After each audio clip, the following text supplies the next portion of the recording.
Well, the holidays have begun, and welcome to Real American Freestyle 4. You're looking at the outside of the Fishers Event Center here in Fishers, Indiana. Well, guess what? That is just the wrapping. The gift is inside, and the mat that is on the floor here, the best wrestlers in the world will step on it and try to live their dream of being world champions. That is everything on the line tonight. Three wise men made this gift possible. Let's hear what they have to say.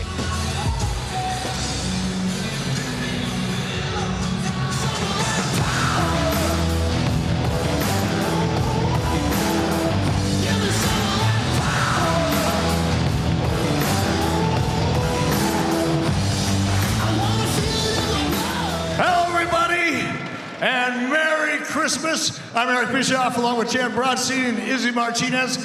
Guys, there's a lot of gifts under the RAF 04 Christmas tree. What are you looking forward to the most tonight?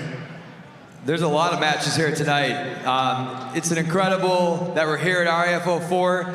I'm really excited to see the matchup between Yoel Romero and Pat Downey tonight. Izzy, who's your match that you're most excited to see? You know, I'm a wrestling fan, so I'm excited to see all of them. Fishers, Indiana, how we doing tonight? You know, I know there's a deep wrestling tradition in Indiana, and I couldn't be more proud, along with my team, to bring some of the best wrestlers in the world to your backyard. Let's give it up for everybody in the house tonight. Have a great time tonight. Welcome to our party.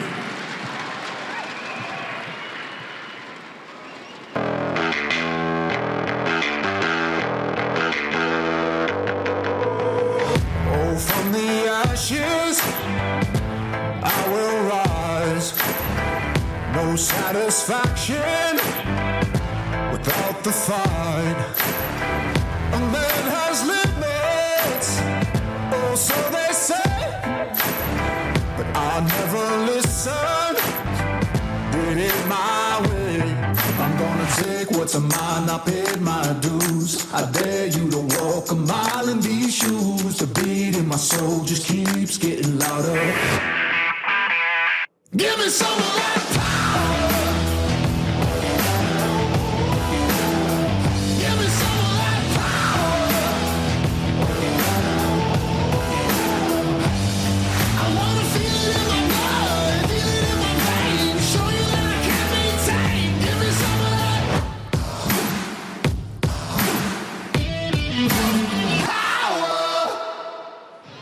Welcome inside the Fishers Event Center. The energy's so electric here, you can throw it over your head for 4 points, which is what every athlete here is looking to do here at Real American Freestyle 4. It is appropriate that this is the fourth Real American Freestyle. Why? There are 4 titles on the line. Every fighter wants it. Let's start out with the ladies. Kennedy Blades versus Alara Boyd. Blades, of course, the Olympic silver medalist. Alara Boyd, a 5-time All-American, looking to set her mark tonight all the way at the moon. Evan Wick versus Dean Hamiti. Evan Wick, the middleweight champion. The hunter becomes the hunted. Dean Hamiti, a national champion at Oklahoma State, but can he do it where the lights are brightest here at RAF? That is the question. I am Jimmy Smith, Matt's side, but I gotta tell you, it wouldn't be Real American Freestyle without a couple of real American gangsters have next to me right now. And the biggest question mark here might be the interim light heavyweight title. Why? When you look at the years put in, when you look at what Pat Downey can bring, it is absolutely incredible. But Yoel Romero, absolutely at the top of his game 25 or so years ago. So many question marks with this one, Juliana. Yes, absolutely. And I know that Pat Downey is looking forward to this opportunity. He said, I was in diapers when Yoel Romero was winning gold medals. He said, let your idols become your rivals. And I know that he is winning high off of that last match that he had last month for our Thanksgiving show against Joaquin Buckley. Pat Downey is a legitimate tough guy. He's the kind of guy that hopes you bump into him in an alley. But Yoel Romero's fought for championships. Pat Downey admires Yoel Romero. I'm most interested from a mental standpoint. Can Pat Downey get over the fact that he's taking on somebody he used to idolize? Well, talk about idols and worship. None of that with our heavyweight title fight. Juliana, you and I like our hot cocoa, a little bit of spice on it, right? A little bit of heat. There was some heat at the press conference between Hendrickson and Parris about this matchup, Chael. Oh, guys, so we have the Olympic Games every 4 years. In between the Olympics, we have the same process. It's called the World Championships. Mason is our defending Olympian. Wyatt is our defending world team member. You can't have two number one ranked guys. It doesn't work. And after tonight, we won't. These are not your grandpa's heavyweights. These guys are agile. They're speedy. They move like middleweights. Their feet are fast. And I am excited because, like you said, Jimmy, these guys were chirping at each other. And I know that Wyatt Hendrikson is looking forward to keeping his belt. And all we need now is that opening whistle. Jazz Securo, take it away as the MC.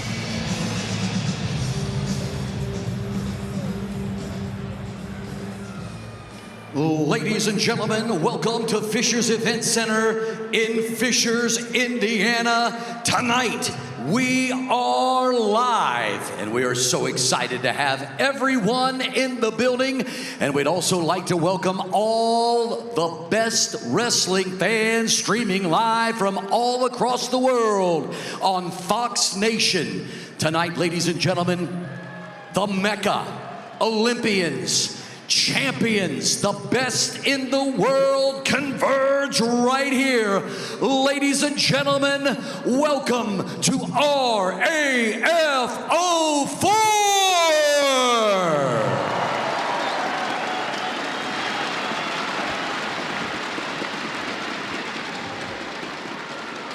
At this time, ladies and gentlemen, please rise if you're able and remove your caps and honor the national anthem with Miss Alexis Wilkins. Oh, say, can you see by the dawn's early light what so proudly we hailed at the twilight's last gleaming, whose broad stripes and bright stars through the perilous fight o'er the ramparts we watched were so gallantly streaming, and the rocket's red glare, the bombs bursting in air, gave proof through the night that our flag was still there. Oh, say, does that star-spangled banner yet wave o'er the land of the free?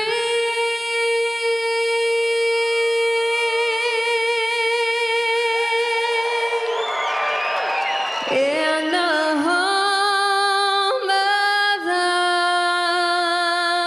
brave. Thank you. God bless y'all. God bless America.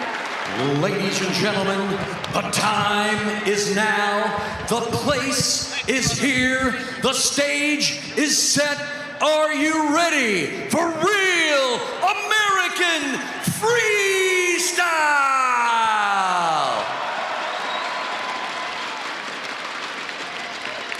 For this first matchup, I gotta say, I thought I was looking at the wrong Andy Varela versus Jason Nolf. Why? Andy Varela, outstanding jiu-jitsu, phenomenal, great guard, but does he have the wrestling to even compete with Jason Nolf, three-time NCAA champion, also two-time gold medalist at U.S. Open Championships? As long as Varela sticks to the rules, it should be a Jason Nolf kind of match, but you never know. A lot of X factors in this one. Jazz, bring him on out. Ladies and gentlemen, our first match takes place in the RAF middleweight division. Please welcome PGF champion, grappling and jiu-jitsu powerhouse from Las Vegas, Nevada. Here is Andy Varela.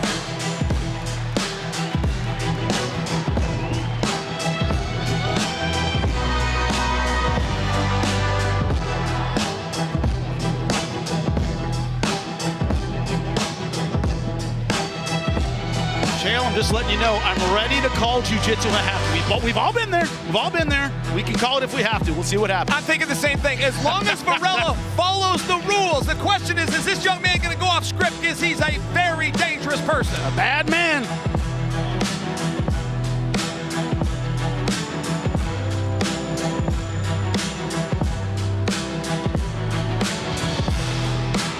And now, ladies and gentlemen, his opponent, Olympic trials finalist, 3-time NCAA national champion from Round Rock, Texas. Give it up for Jason Nolf.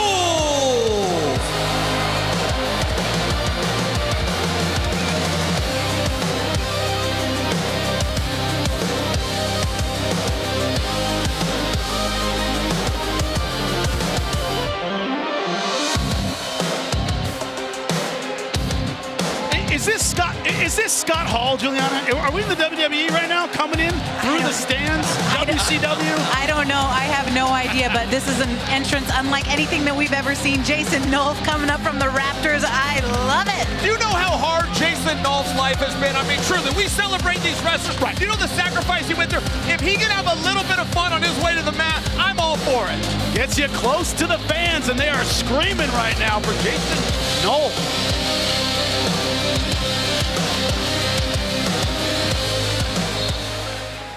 We're underway, match number 1. Andy Varela had mentioned that he had to have Jason go down and take him to the basement of the hotel so that he could teach him the rules. Had to show him the rules. He promised he would behave, though. Guys, I have been in practice where MMA, wrestling, where you have the new guy that you're clearly better than, but he doesn't react the way he's supposed to. He reacts like a new guy. That's a little of what Nolf is feeling right now. Nolf's made some pretty good shots here. Varela's not doing what Nolf's used to a wrestler doing. And Andy shoots in. He gets snapped down. Both gentlemen looking to get past the hands, and he gets past the hips. High crotch to the finish. Boom! This is a rematch. I know Jason Nolf wants his revenge. They had a jiu-jitsu competition, and Jason Nolf was not successful in that, but he wanted to bring him into his world. And Andy said, you know what? I'm going to take on the challenge. I think wrestling is so dominant, and I want to challenge myself with the best. So it takes a lot of cojones to be able to come into something that is completely unfamiliar to your world and test yourself against the best wrestlers in the world like Jason Nolf. He's starting out, Joe, the 4-point throw. Beautiful job. Feet to the back. He wanted a fall out of that, guys. He was trying to get a touch ball. Jason Nolf's going to have a little fun here. Varela's in a stance. He's moving. Varela's not certain of how to engage. Do I grab the wrist? Do I grab the head? Do I wait for him? I can kind of see the math that Varela's doing right now. And I don't blame him for being lost. This is a 3-10 Beautiful duck under.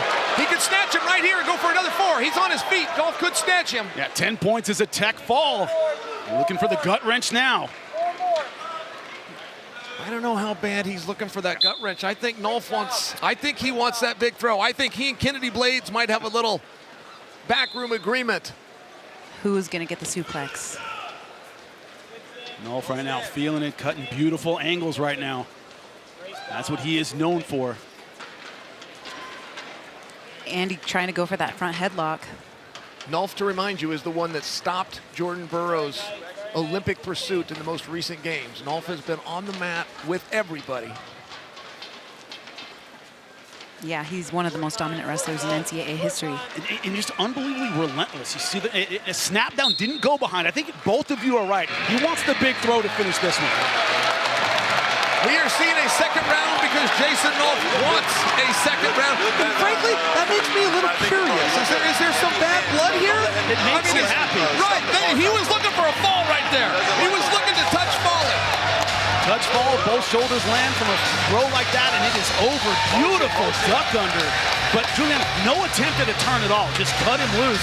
He did, and they only got about 10 seconds to work some action. If they don't get it, the referee's going to stand them right back up to their feet, and that's what he did. So if I'm Andy and I'm in his corner, I'm telling him, listen, do not let this guy shoot on you. Your hips got to be ready.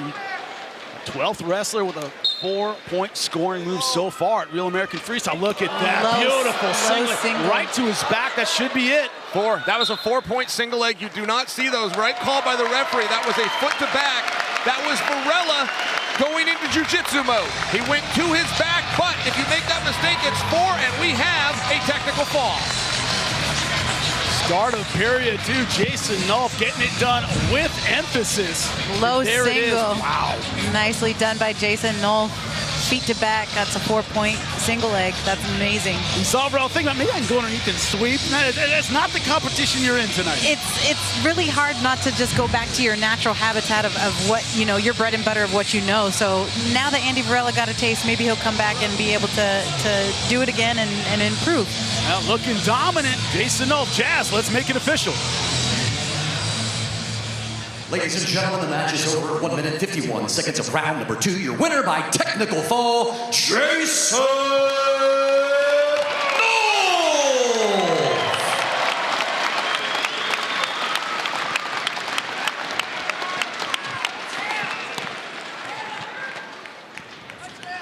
Chael Sonnen is with your winner now.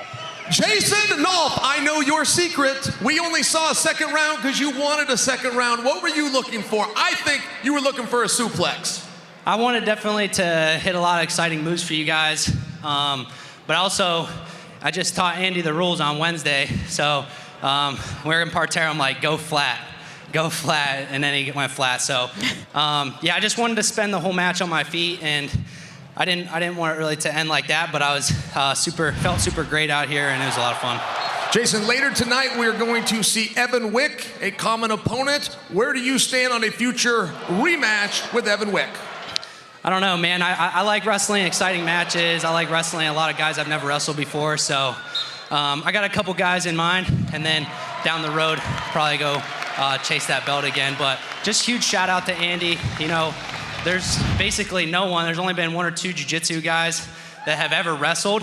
So for him to lace up the shoes, let's give him a round of applause. He didn't have to do that. Ladies and gentlemen, give it up for your winner, Jason Nolf.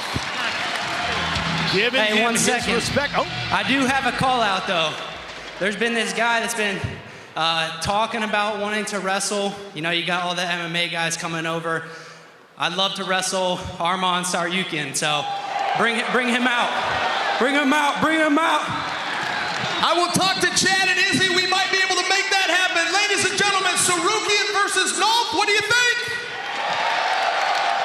Eastern European grapplers, you know they know their takedowns, Juliana, but great stuff. So and far Armin's actually just coming off of a big win himself. I saw his dad jumping on the mat, rolling over and doing the roll throughs. He was so excited for his son. I actually think that that's a great call out, and you know, we could actually see that happen. Makes sense. It makes perfect sense, but another UFC veteran, a former champion, Ladies and gentlemen, stepping on the mat who tonight. wants an RAF t-shirt? Bilal Muhammad. He has stepped up. He's responded to the call out from David Carr. David Carr is a catch weight match. David Carr, unbelievably experienced on the mat. Both these guys know what is at stake. And that's something interesting to say about one another. I'm ready to defend my belt. I know what he brings, I know what I bring. I bring a wealth of experience, I bring energy, I bring an entertainment value, and I'm confident I'm gonna get it done. You know, he's not gonna ever touch this belt. My dad is Nate Carr, you know, he's one of the best in the sport. He's Olympic medalist, 3-time national champ, Pan Am's. It'd take me probably 3 minutes just to list all of his accomplishments. To have that guy in my corner gives me a lot of confidence, so I'm gonna go out there and do my best and do great. Bilal Muhammad, you want this title? Well, you're not getting it. I've been training hard. I'm coming after you tonight. I reached the highest pinnacle in the UFC. I got the UFC title. Now I want to dominate the RAF world and get the RAF title. Training for David Carr was a different training camp, right? I'm used to throwing punches, throwing kicks. For me now, specifically wrestling, and then putting the shoes on, lacing up the boots, watching him, seeing how fast he is. He's a national champ. He's a world champion. So I didn't cut no corners with this one. I'm ready for him tonight, and I can't wait to show the world how good I am.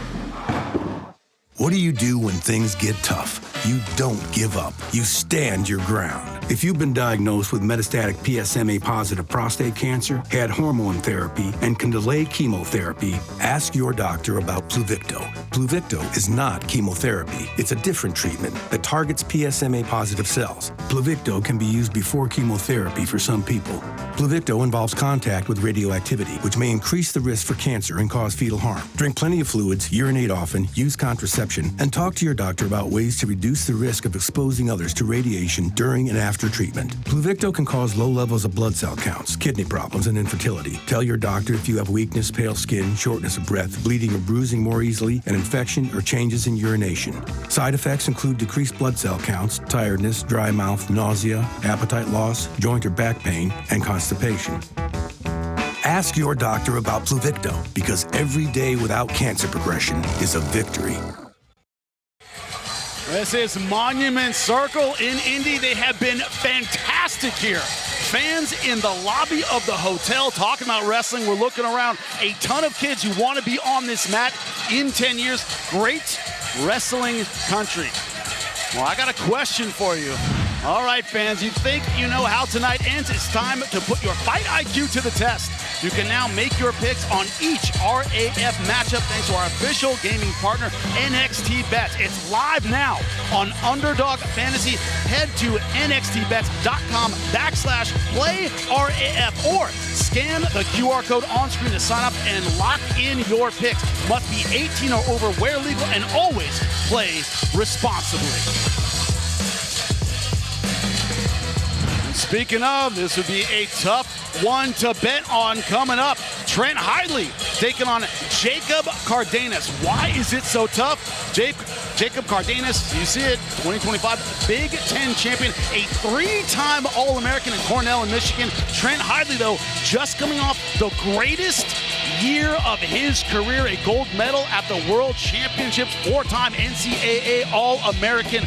What is the X factor here? Jacob Cardenas against Bo Nickel in the inaugural RAF. He was disappointed in that performance. Tonight, to him, is all about showing the real American freestyle fans that he is a factor in this division.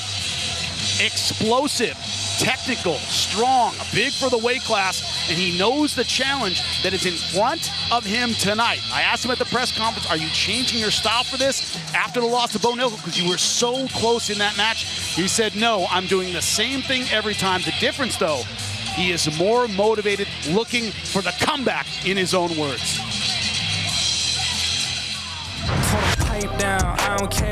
My name is Jacob Cardenas, former collegiate wrestler, All-American 3 times, and wrestled overseas at the U23 Championship, 3-time medalist there as well. I've been wrestling since maybe I was like 7, 8 years old. I started in 2nd grade. Yeah, I grew up in Jersey with my mom and dad until I went to college. They've been supportive all along. My dad has taken me to tournaments my entire life. I'm grateful for my parents. Wrestling, it's brought me all over the world, and my love for wrestling just stems from it's an equal opportunity sport where anybody can join and anybody can be good at it, and anybody can succeed, if you put the work and time and dedication in. So, that's something I really take pride in. My wrestling style is, I like to say, more from space, a lot of explosiveness and athleticism, kind of finding my openings and attacking when I can capitalize. I'm wrestling Trent Hidlay. He's fresh off the World Championships with a gold medal. He's a real tough opponent, really strong, really fast-paced, nothing I can't handle. Going out there, looking to attack, looking to stay calm, set the pace for the match, bring a lot of athleticism, maybe a little bit of length, explosiveness, and it should be a good match. The belt just means you're the best in the world. This is real American freestyle. This really is, the best wrestlers in the world. Besides the World Championship, this is my opportunity to showcase to the world that I'm the best. I guess not so serious answer, it just looks cool. It's you're the champ, I just want the belt. Wrestlers are some of the most dangerous animals on the planet. How do you make an animal more dangerous? Put it into a corner with only one way out. Trent Hidlay to Jacob Cardenas is his only way forward. Jazz, get it started. Ladies and gentlemen, we move to the RAF Light Heavyweight Division. Let's bring them out. Please welcome Big Ten champion, 3-time NCAA All-American from Ann Arbor, Michigan. Here is Jacob J.C. Cardenas. Juliana, he said he looked at the Bo Nickel match and he cried. It was a close match, Jimmy. Yes. It was 6-4, and he lost in the last couple of seconds there. It was super, super tough on him. And Chael, you ran into him in the elevator, did you not? He was devastated. This is after the Bo Nickel loss. He was devastated. This is the Big Ten champion. This is the man that plans to win the Olympic gold medal in Los Angeles in 2028, and he came up short against Nickel, and there was about 13 seconds left when he gave up the point. That was the mistake that was eating away at him. He swears to not make that error tonight.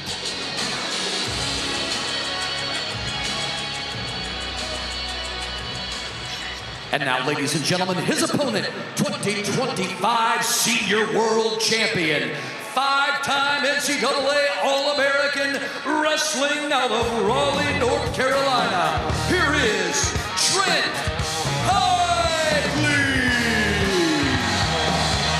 Trent Hidlay in the finals of that World Championships, Chael, was down at one point 10-2, 8 points, one more takedown, and it's over. He scored 11 unanswered points. That's grit. I thought he was the outstanding wrestler. He was definitely the toughest, grittiest, and meanest wrestler in the entire World Championships. But guys, I'll remind you, it is very common after coming off such a celebration to have a down night. Can Hidlay perform right now?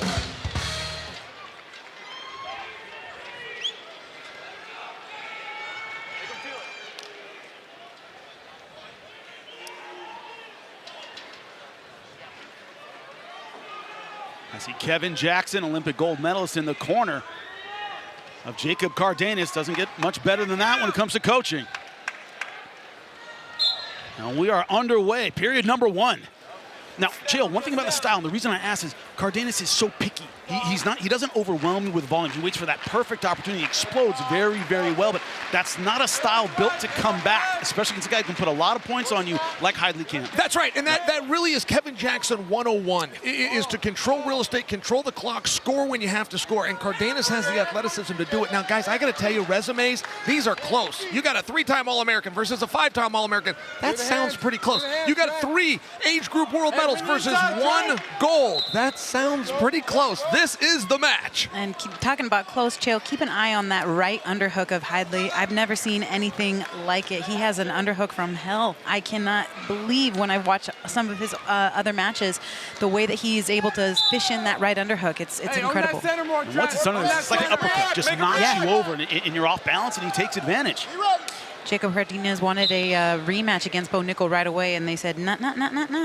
We don't give away free title shots around here. No, we have a much easier one. Yeah. You have a world champion next. Exactly. Right here you go. It's a little downgrade. No, this is, if anything, an upgrade. Yeah, Juliana, they dealt this young man right from the bottom of the deck. I know, right? He goes from Bo Nickel into the reigning world champion. But if anybody's ready for it, it's Cardenas. There was an attempt at that underhook.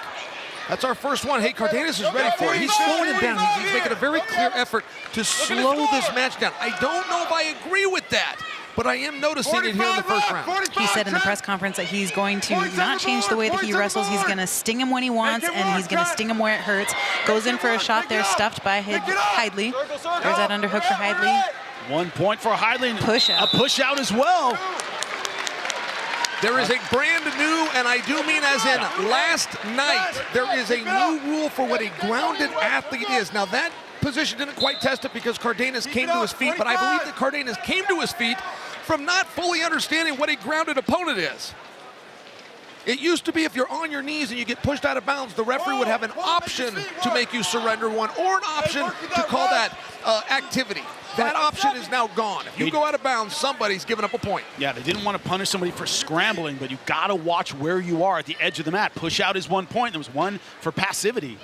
And Jimmy, one thing about it, because they did pass the rule and it was only in writing, we don't know how the referees are going to call it just yet. It's a little open to interpretation, and we might see multiple interpretations of that tonight, just to foreshadow for our audience. And there is the push out. You're going to see it here. He comes to his Very feet. Clear. Yes, this is very clear. And golly, they keep changing the rules of freestyle. It's like very often I feel like it's a new rule every time. Yes, and Real American Freestyle does not have to adhere to UWW, but they choose. They choose to. All right, round number 2, 2 points for Hidlay. No more, Chael, when you were coming up and I was in high school, watch where you are. You can escape the mat. That is not an option anymore. Push out, I think, a great rule in the last few years. And Julian, did I misspeak? I thought that was a push out, but I see 2 points. Did they? Because there was a passivity and then there was a push out. Oh, there was a passivity point. All right, thank you. Thanks, Jimmy. We keep you honest, buddy. Yeah, that's right. Keep my eye on the the scoreboard a little closer here. But this is what I mean about Cardenas. Chael is he's a positionally great, but he doesn't necessarily push the pace when he needs to, especially when he fall. That's what caught him in the NCAAs. Lost 4-1 in the semifinals against Penn State. Fell down 3-0. He doesn't really have that comeback kind of style. Calling for action. Yeah, exactly. And that's one of the things that will keep you up at night. I mean, you go into it with a very clear strategy, and he's got a strategy. He's not making this a dogfight, or at least not choosing to until perhaps the third round. I don't know if that's the right call. None of us do. That's an experiment. That's a very clear strategy, but that is a gamble by Cardenas. Hidlay keeps trying to punch that underhook. He hasn't found the success that he wants to, except that push out in the first period. Cardenas has gone for a couple takedowns. Tried some explosive moves. Very good with the ankle pick. One point for Cardenas from passivity as well. Trying to get past that head position. These guys look like two rams trying to get past the head position of the other. They need to cut an angle.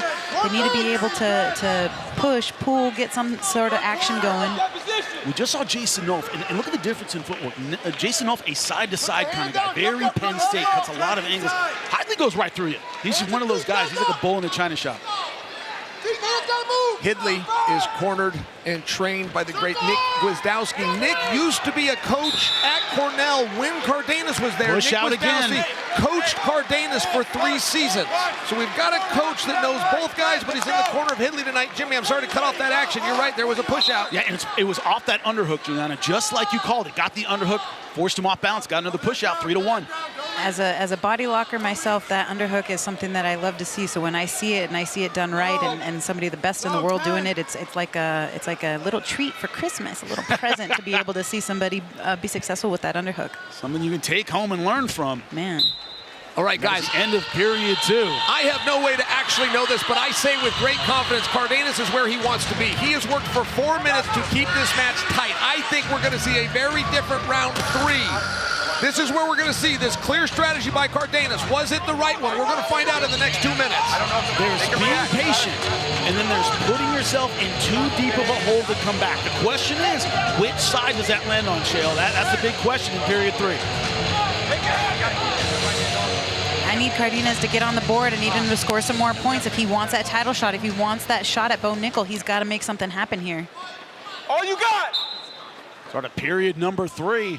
Jacob Cardenas down 2 points. The reigning world champion, Trent Hidlay. I think in his mind he was going to be down a couple points. I really think, just by the lack of effort that he was holding out to this round. Look at that underhook. Look how strong he is. Look at how strong he is. Cardenas has got to circle. If he does not circle, he's going to give up another point. This is going to happen. He's got to circle. Right now, he's got to circle. Trying to go for that front headlock. Is there a push out there? Another push out. Not even a controversial one. That is a tactical error by Cardenas, and it's the 3rd time he's made it tonight. Hey, you know what? He's saying if you're going to beat me, I'm not going to make it easy on you. That's for sure. He's putting up a big fight. Now, here's the deal. Is that Cardenas has so much trouble getting under the shoulders, getting over that frame of Hidlay. He's so short, stocky, strong. He can't get past his head position. He's tried. And he's trying to ram his way through the wall. Front headlock position almost for Trent Hidlay. World champion right now, out-positioning the positional wrestler. Is that fair to say, Chael? Yes, and you know, by the way, I will go back to an earlier observation I made that when you come off of a world championship and a performance like that, your next one isn't always a great one. Hidlay's looking great tonight. I mean, he's holding his ground. He's holding his position. He's fighting. He wants a little bit more of a fight. The match slowed down a little bit, but he looks good, guys. Best position Cardenas has had against the mat. Yeah. It's a stalemate. He looked so comfortable wrestling on the edge there, too. He wasn't trying to cut back in. Let it go, Jacob. Let it go here. As corner saying, let it go, Jacob. Yeah, he's got to. He's got to go for broke here. He's got 40 seconds. Can't take your takedowns home with you. He's got to go get it. There's that underhook again.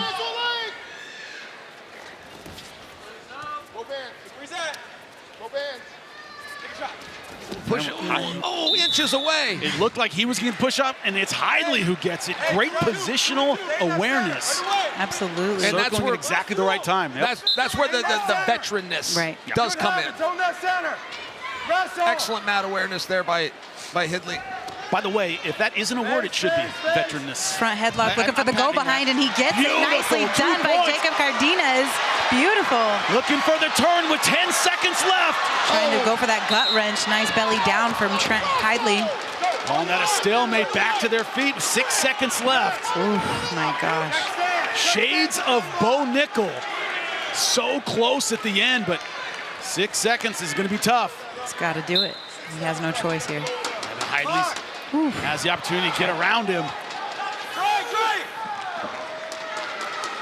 Comeback falls short, 5-3. For what Trent Hidlay needed to do, for being a world champion and coming in as a debutante, if you will, that was almost perfect. He controlled match space. He did not get tired. He looked for his underhooks where he could. He planned to win with takedowns and turns. He had to result to push out some passivity. That was a great performance. Well, Jazz, it was. Two guys going at it, but Jazz will make it official on the RAF format. Take it away. Ladies and gentlemen, after 3 periods and a final score of 5-3, your winner, Trent Hidlay.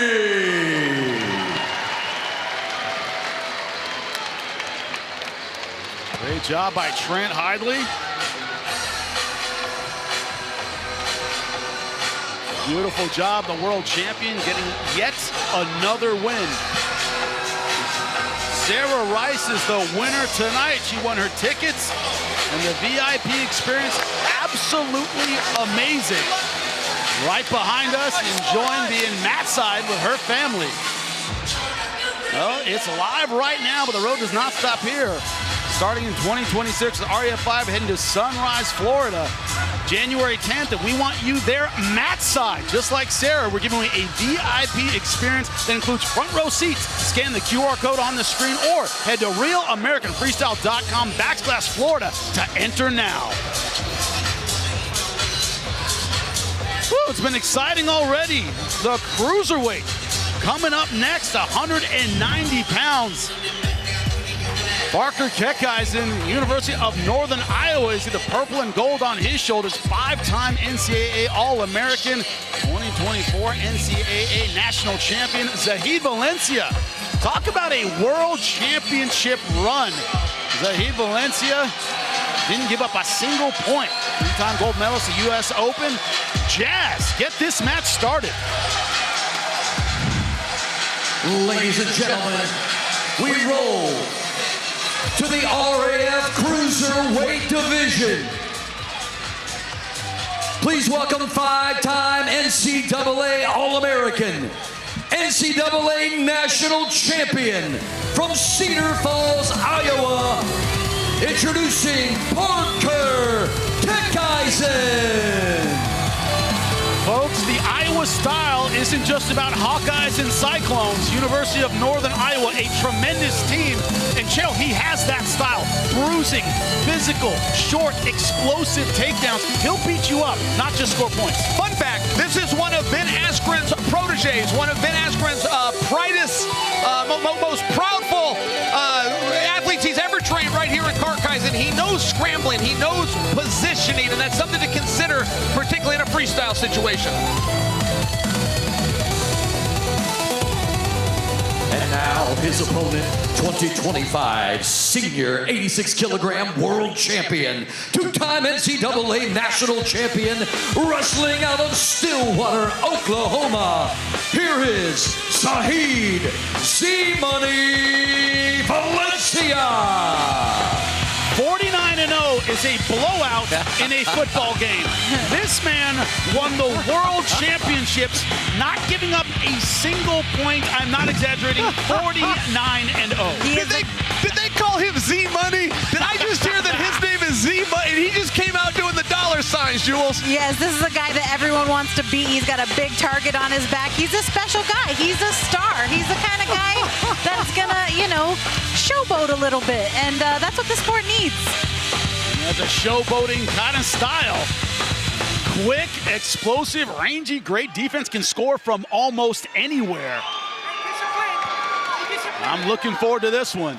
Me too. Z-Money, very dominant champion of the world, but he's about to take on a very dominant champion of the NCAA here in Keckeisen. Like you said, Chill, he is Parker Keckeisen is a direct descendant from Ben Askren. He is his #1 product. And when we asked him, hey, do you want to fight against Zahid Valencia, or excuse me, wrestle against Zahid, he said, absolutely. Ben and him went back to the camp and said he is ready for this match, and they were confident in taking it. There was absolutely no doubt that Parker would be able to get this win tonight. Deep on the single leg. Treetop. Can he get a push out or a takedown? That's the question. Great balance from Keckeisen. And that's a push out for one. That's another thing on Keckeisen. He's a big guy, very physical, strong. I saw guys in on his legs at the NCAAs where you went, all right, this is a takedown for sure. He can funk his way out of almost anything. A little Ben Askren in there. Yep. One big change that we have seen since Valencia spent time with David Taylor out in Stillwater is he scores early. He doesn't just come on late. He scores early, he gets his points, and he stays consistent through the match. There's no fading. Beautiful shot. He's going to come out. That's 2. That is definitely 2, and now he's on top of a dry Zahid Valencia, looking for turns, looking for gut wrenches. Being dry, being early like this makes an impact. Got to go quick. I wish he would have went for more action there right away. Really go for it. That was nicely done, and that's going to give him that added confidence that he needs to go up against Zahid Valencia. That's a nice low single. Reach of Zahid is and absolutely a go behind. incredible. Oof, wow, she looks like he's getting kicked in the face. Ooh, he's Somebody dirty. say Ben Askren, because this is a very funk position, trying to come out on top. He's trying to leg lace him, guys. I have never seen a leg lace from a defensive position like Keckeisen's going for. He got it. That's a leg lace for Keckeisen. That is 2. Keckeisen on fire tonight right now. This is incredible. Nice scramble. I was not certain our referee would know what he just looked at, but he got that right. That was a 2-point turn by Keckeisen. Zahid's even a little confused. He wants that to go 2-2. No, that was Keckeisen's effort. Talk about not getting a point scored on you. How about 4? In period #1, more than he gave up in the entire World Championships. Chael, you said about Trent Hidlay, maybe there's a little dip after the world title. Could be the case for Zahid Valencia now. I will tell you what, you do not want to be close with Keckeisen in the later rounds. If you're going to get your points, getting them early is a good idea. He's a bruiser. He likes a 7-minute match. He likes a double leg. Nice shot by Zahid, but stuffed into the front headlock for Parker. Oof. Welcome to RAF. Great first period so far for Parker Keckeisen. A tie-in here with these guys this last season is Kyle Dake. Keckeisen did not get past Dake. Zahid upset Dake. So if you look at common opponents, and I know we try not to do that, but that sure is a relevant one. And I would say that Dake is probably at home right now, rather impressed with Keckeisen's first period. But if we thought, ladies and gentlemen, that Keckeisen would come out intimidated, we are very much mistaken. He went right after Zahid. Yeah, the speed, the agility, he went right after him. He wasted no time. Even when they got called back up from the referee, they went right into, he did not waste or spare 1 second. He went right after Zahid. All right, watch what he's going to do here. Watch what Keckeisen, now he's going to cross the legs. He's going to cross the legs. He's going to jam his forearm right in there. And this is going to create the pressure and the leverage he needed. And Zahid ultimately had to expose. Oh, a beautiful technique. Wow. And we start out period 2, 4-1. Right hand. Working from space, measuring for distance. Both gentlemen trying to get past the head position, going for a shot stuffed by Zahid. And Keckeisen has done such a great job getting around the arm defense of Zahid Valencia. Hasn't been able to keep Keckeisen at a distance. Valencia has the better outside speed, but it's been an in-close kind of fight, Chill. Nice great single leg. Beautifully done by Zahid. That worked for you. Smart strategy. I think just shove him out and take the one. Just take the one. That's it, Zahid. It's 1 point at a time here in freestyle, and it's a lot easier to recover 3 points. Yep, 4-2, 1 takedown away from a tie. Big heavy hands, nice single leg attempt. Good hips by Parker. Yeah, fantastic reaction from the big man. Discipline. Right hand. Weight class is 190. These guys move like they're 130 pounds. Yeah, they're fast. Great speed. Heavy hands, looking for the underhook. Yes, nice high crotch for Zahid. He's got it. Staying heavy on that leg like a dog on a bone. Keckeisen going with the funk again. Looking for the go behind. If he can keep a hold of that shoe, he can prevent a takedown. That can be hard to do. He's going to use his other foot. He's going to try to kick those fingers off. But if Keckeisen can just keep possession of that leg, he will stalemate this position. And the ref's about to call it, I think. Well, now looking for a head high, trying to get his own takedown, and he does. That is beautiful job. Nice little switcherooski from Parker Keckeisen. His second 4-point lead. Keckeisen's second time wrestling through that exact position, and he surprised our world champion twice now. And this is they've wrestled before. I don't think Parker's ever had any success against Zahid Valencia in the past. Looks like blood timeout cut under the right eye of Keckeisen. Uh-oh, he's gonna, that doesn't look nice. Well, he just threw up. You know, I gotta tell, the corner couldn't see that coming. We couldn't get a bucket. I knew he was gonna throw up, guys. And this is the takedown. Beautiful job from Keckeisen stepping over. I think he's throwing up because he's so mad that he got switched like that. Who knows why, but he just went over to his corner and vomited. And he looks tired. He's gassed. He looks like he's chewing on a sock right now. That mouthpiece is too big. He wants to take it out of his mouth. I can see it like hanging out of his mouth right before he came out for that period. Well, Keckeisen said at the press conference, I'm living clean off the mat. I'm doing everything right with my training, my nutrition, my condition. And so far, that's showing for Keckeisen. He took a bit of a shot at Zahid. Yeah. Zahid likes to have a good time. And by the way, Zahid does not apologize for it. He's a young man and he's out living his life, if you ask him. Old Z-Money, though, has found himself down by 4 against one of the best conditioned athletes in wrestling right now. That's the problem with Keckeisen. Your first period's not your problem with this guy. The third period's the problem. You're good. Look at this beautiful reversal. He was trying to put stuff Chael, on his how many face. guys in the world literally could have pulled this off? No, he had a shoe and got to take it. And very much a Ben Askren technique. What he stole from the Russians, guys like Satiev, just for example. Very rare that someone can wrestle through that position. Parker says, I did not have success against Zahid, but it's 6 months later and I'm ready for this, and a lot has changed in those 6 months, and we are seeing that. Stuffed front headlock for Parker Keckeisen, looking for the go-behind. And look at that physical pressure. Even when he doesn't go behind, just he's crushing you, wearing you out, taking all the energy. Juliana, it's so fatiguing. I'm telling you, Zahid looks like he's just like, he's going to go back and watch this, and he's going to be so mad at himself. There's really no coming back from that. When you reach that level of exhaustion and you switch over to hey, let me just get through the match. When you switch over to that, it's very rare that you then find that effort to score the points that are needed. Absolutely. Looking to measure both gentlemen, trying to work from a distance, shoots, stuffed again. And it's almost like Parker can see all of Zahid's shots now. There's nothing really that he's going to throw at him that he's not going to be able to stuff, or that he's not confident that he's going to be able to dominate on. Looking for the go-behind, sits him down. Dumps him right to his butt, 2 points. Oh, Zahid says no. He's saying he doesn't agree. That was a pretty clear takedown to me. Yeah, absolutely. Chael, let me know if I'm missing something. That looked like 2 to me. That was definitely 2, and you want to know who agrees is Zahid's coach. Zahid turned to the coach to protest, and the coach said, no, Zahid, you've got this wrong. We're going to have to just get up and keep wrestling. And also Zahid, with his speed and explosiveness, you can't afford to slow down, Chael. He's not a grinder. He's an explosive guy. And this won't be the same Zahid you're going to see in a month or even in 2 months. There is something about coming off a world championship. You start reading the articles. They take you on the press tour. Your picture's getting out there. It's one of these things where a down performance is very common. But boy, is this ever exactly what Keckeisen needed, and at exactly the right time. What a confidence builder for him. Looking for the tape. Ended up holding on to it a little too long.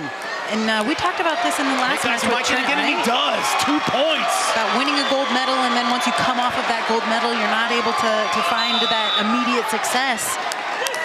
Very common. Very common. There's a down performance, and you got to hit a little reset button. While Zahid was celebrating on a bit of a victory tour that was well earned, Keckeisen was in the gym training. Keckeisen was thinking about these opportunities. So I'm not stunned to see Parker a little physically more prepared for this particular battle.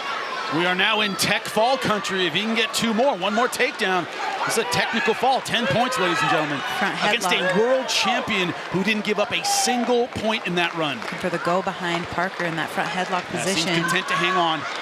And like you said, Jimmy, he needs 2 more, and that's a tech fall. The match will be over, but it's going to be over now. He's content with a dominant 8-point win. Parker Keckeisen, talk about planting your flag on the RAF mat. He just did it. Shocked the world. Man. Low single picked off by Valencia. Turnaround, chase in the back. He's holding on to that leg for dear life, trying to make something happen with it. Parker's got that Ben Askren funky style there. And Juliana, you nailed it. He was holding on to that single. One trying to drive, one trying to score with it, just holding on. But Parker Keckeisen into a little dance, which is well-deserved. Jazz, take it away. Ladies and gentlemen, after 3 periods and a final score of 10-2, your winner, Parker Keckeisen!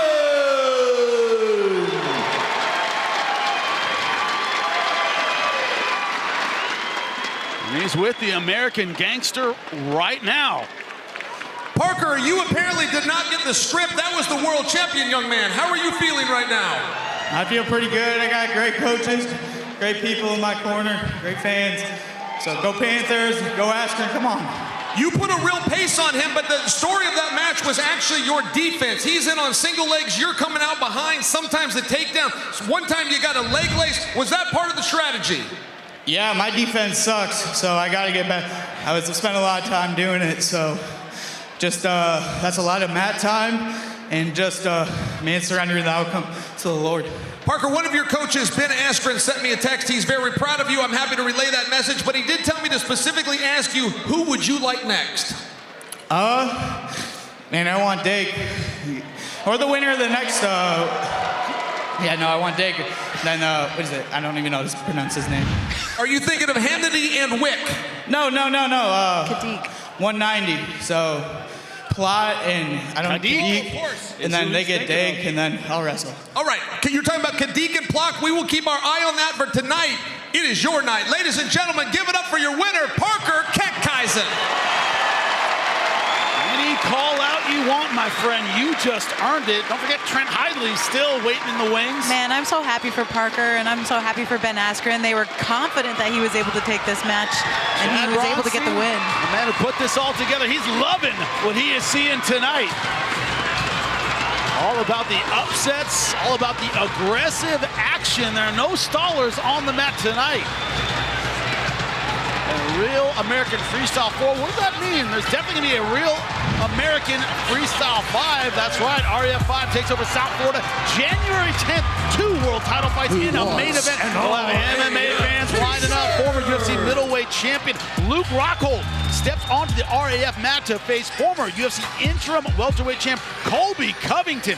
Get your tickets now for RAF 5, and for a limited time, fans can get a 20% discount off tickets using the promo code HOLIDAY. Scan the QR code or head over to realamericanfreestyle.com and use the code HOLIDAY to save.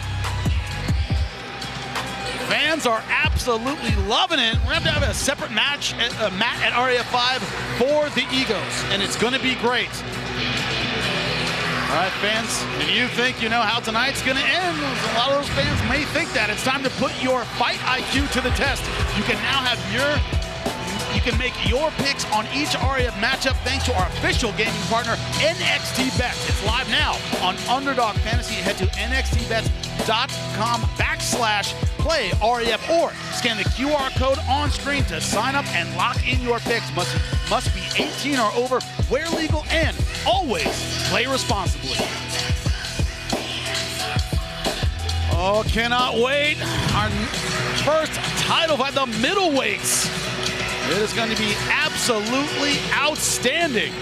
That's right, looked great last time out. Evan Wick, RF middleweight champion, defeated Jason Nolf, got that monkey off his back. 4-time All-American Dean Hamiti, the upstart. He is the Hunter in his 2025 NCAA champion and Oklahoma State silver medalist at the U.S. Open. Guys, don't forget, RAF merchandise available. To his opponent, Evan Wick, by the way. And don't forget to grab yourself an ice cold real American beer. Evan Wick considers this mat home, and here is why. Against Jason Nolf, a guy who had wrestled great against him previously. Chael, you call this one of the greatest matches in wrestling history. Evan Wick, I had never seen him look so deep. I've never seen him look so aggressive as he did in that match. And that's one thing about this. I'm not convinced that Dean Hamiti isn't one of the best best wrestlers you're going to see tonight. The problem he's got is he's taking on a grown man. If you just look at the strength, if you look at the grit and the meanness, it favors Evan Wick. All right, ready to go. The title on the line. Jazz, get it started.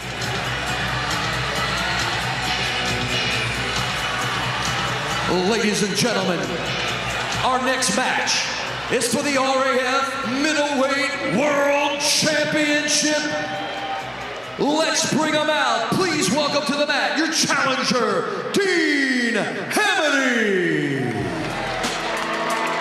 This is a rematch of the 2025 U.S. Open Finals.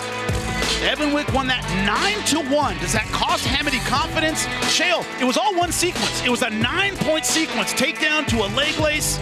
And Hamiti's in his rookie season on the senior level, if you will. It takes a little bit of time to adjust. He's now been out there with Kyle Dake. He's been under these lights. Expect a different Dean Hamiti tonight.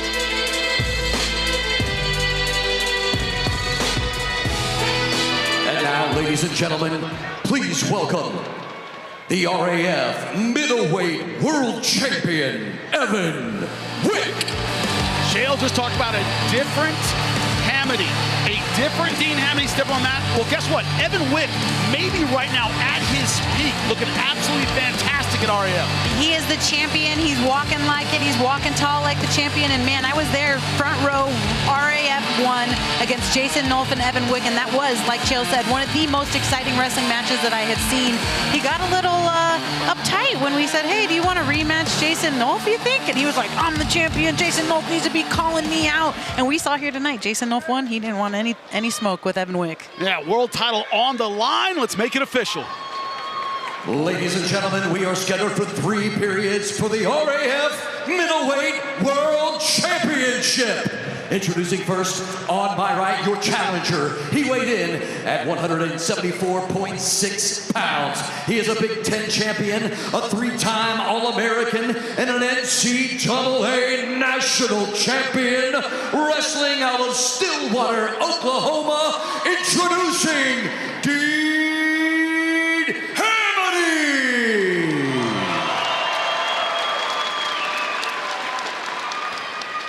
And across the mat, his opponent, he weighed in at 174.3 pounds, a U.S. Open champion, a 4-time NCAA All-American. He is the reigning, defending, undisputed RAF Middleweight World Champion, presenting from Madison, Wisconsin, Evan.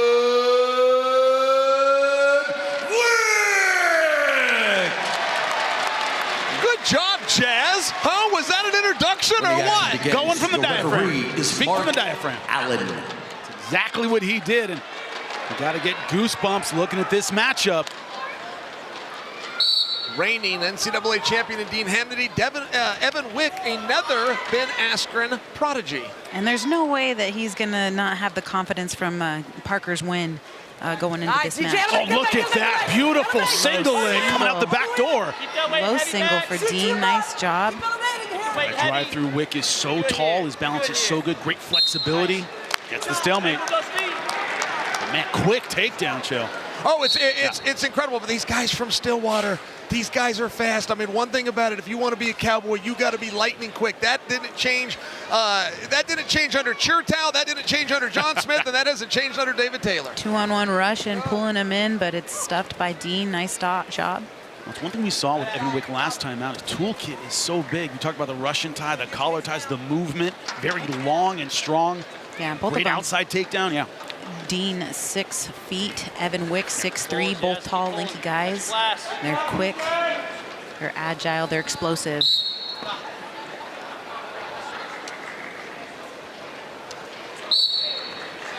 And that is, by the way, keep it going. It's a little bit of a stall. Dean Hamiti. Hey, Dean needs to get right back in there. If it's going to work once, it's going to work again in the same match. He needs to get right back to those attacks. Get He is that respect. on the shot clock. 15 seconds now. Elbow control from Dean, or excuse me, from Evan. If he doesn't get the takedown, it'll be a point Some for body, Evan Wick. some body fakes for DJ. Be on the shot clock. A lot of people go, hey, don't let it make you rush because you get countered. If you don't get the takedown, you only give up 1. If you get countered, you get 2. Veteran move from Hamiti. He didn't rush that takedown, Chill. Yeah, I'm impressed by it. Dean's looking for something. He's moving real well here. Evan Wick slowed this down just slightly, but Evan does his best work when he's the one that's lightning quick. He got a little surprise there from Dean. Dean has got to go back to that, though. He cannot start being nice now. That 1 point's a very deceptive one. Okay. Nicely done. Low single, looking Almost to take it to a back, looking for that exposure. Oh. He's got him on his back. Could we see a fall? He's got an arm trap. That's a problem. What's the call here? Time is up. Oh, time is, oh boy, I was going to say they weren't out of bounds. All right. That is a great takedown for DJ Dean Hamiti. Nicely done. Low single. Shoots for the low single. Turns him. Runs it with the wizard. Nicely done. Puts him on his back there. Evan took a risk with that underhook. He thought maybe he could scramble out of it. He instead ended up body locked and trapped. And by the way, likely saved by the bell. Very hard to stay off your back when you got an arm trapped. It's a very situation that Spencer Lee found himself in 3 weeks ago. And it is 4-1. I was wondering about that. 2 for the exposure, 2 for the takedown. They corrected that 4-1. Good job by the referee. Wrist control, elbow control. Dean going back to the well, looking for that low single again. Chael, a theme tonight has been more experienced guys at the senior level taking on the upstarts. So far, upstarts showing up well. Well, and historically in wrestling, we do see the younger guy, but it takes him a minute. We'll almost see him mature right in front of our eyes. Like, I watched that match with Dean and Dake, and it was a massacre. But I did know, okay, that was the experience Dean needed. That was the match that he needed. You're not going to get big-bodied like that again. And he's made some adjustments. Come down a little bit in weight with Evan Wick. There's a couple of things, a little familiarity. But he's getting a very different outcome thus far in the contest. Evan Wick looking to recover those 3 points. Going in on the single leg. Looking to step behind. Let's see if he can do something with this. Smart, very flexible, trying to work that defense. Goes in circle. Goes behind. That should be 2 shortly. That is nicely done. Looking to ride him out now. Gotta get the knee to the mat. We've got a cradle. Get some chest faster. Gotta make that knee drop. Got it. That's 2. Ride. There was an opportunity there, and I thought Dean was going to try to execute it, to just get out of bounds, to give up a push-out point, keep that knee up, but Evan was able to use that long, lanky frame, almost a collegiate-style leg ride to a cradle setup, break him down for 2.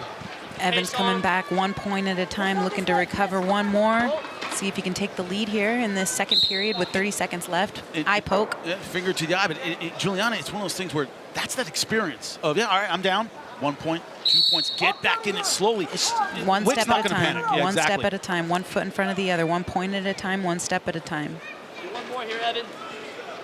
I don't care what's wrestling or MMA. You win minutes, you win rounds, you win fights, or in this case, matches. You come back and you win minutes. And right now, Evan Wick knows he can do that. About 10 seconds left to go. Both of these guys have had such great success with leg attacks, but not quite enough leg attacks. I'm a little surprised that both guys haven't shot 2 to 3 more times in this period. But could that be, Chill, a little bit of, like you said, Hamiti, just slowing it down just a little bit? Doesn't want. Nolf got into a shootout with Evan Wick. It seems like Hamiti is trying to avoid that scenario. Hamiti found himself in the Big Ten Championship match a couple of years ago, beating Mason Parris, but he got tired. It was almost a little too much effort. Ever since then, he's been very cognizant of pace. He knows when to score. He learned a real maturity even in that defeat. There was a takedown at the edge. Beautiful stuff from Evan Wick to make this a match in period 3.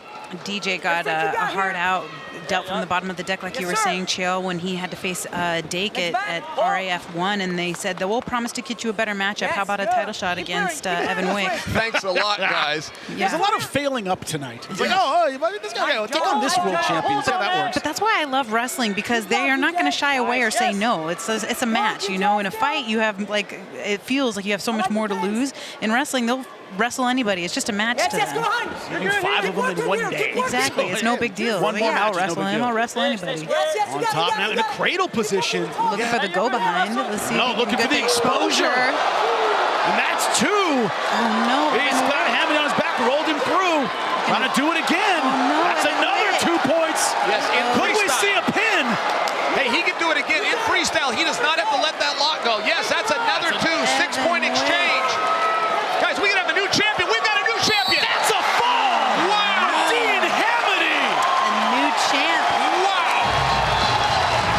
Izzy Style. This is Israel Martinez's dad's student. Izzy's been watching this guy grow up since he was 15 years old. It's a great win for Izzy, I know it.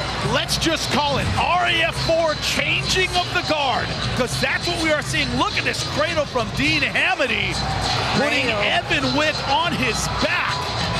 Evan was trying to kick out. It didn't work out. He rolls him back over to his back again, and that's a pin. Hand up, slap the mat, and it is over, ladies and gentlemen. Dean Hamiti gets gold around his waist. Jazz, make it official.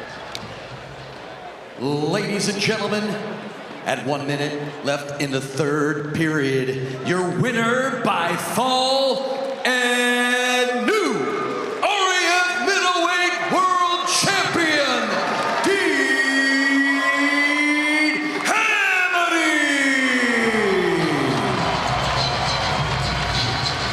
That is a moment he has been waiting for. Gold wrapped around his waist. The man who beat him in the U.S. Open is his victim by pinfall tonight. Happy for him. He deserves it. He's a good kid. He really is. Well, the good kid next to the bad guy right now. Yeah, good man, I meant. He's not a kid. He's a man. He's grown. New! What the heck just happened? A 6-point cradle into a championship. How you feeling right now, champ? Feel great. You know, I worked so hard for this. You know, I'm grateful for RAF for having me out here and having me put these performances on, and it worked out. David Taylor is not here tonight, but I know that you've spoke to him. What did he say to you as you were going to this match with Evan Wick? Yeah, wrestle solid. You know, you're the best wrestler in the world when you want to be, and I wanted to be tonight, so I got that fall. Dean, who is going to be next? Who now? And you had to do the same thing. You had to work your way to a title opportunity. Who are you looking at that could earn your respect? Yeah, you know, I respect everyone. You know, if they're competitive and they can lay it on the line out here, I respect them. So any name you guys want to send me, I'll agree to it. Let's go. Well, Dean, you are the man. Congratulations. Ladies and gentlemen, give it up for the new champion, Dean Hamiti. Dean getting it done. Beautiful job. But remember, this wasn't a come from behind. He was ahead when he got that cradle. He wrestled a great match from start to finish. And then when you're going up against, you know, a guy like Kyle Dake and you lose like that at the first one, it's like, that's got to give you the confidence to wrestle anyone. And like I said, he was like, yes, I'll take Evan Wick. No problem. He'll fight anyone or he'll wrestle anyone. And just like he said a minute ago, whoever's next, I don't care. I'll take on any and all comers. It doesn't matter to me. That's the wrestling mentality. When you talk about dominance, when you talk about heavyweights, you have to talk about our main event heavyweight showdown tonight. This is our entrance into the building. Mason Parris versus Wyatt Hendrikson. Both of them, by the way, Hodge Award winners. This is going to be an epic showdown. Here is Wyatt Hendrikson. Did you see that power and agility? He stopped him dead in his tracks.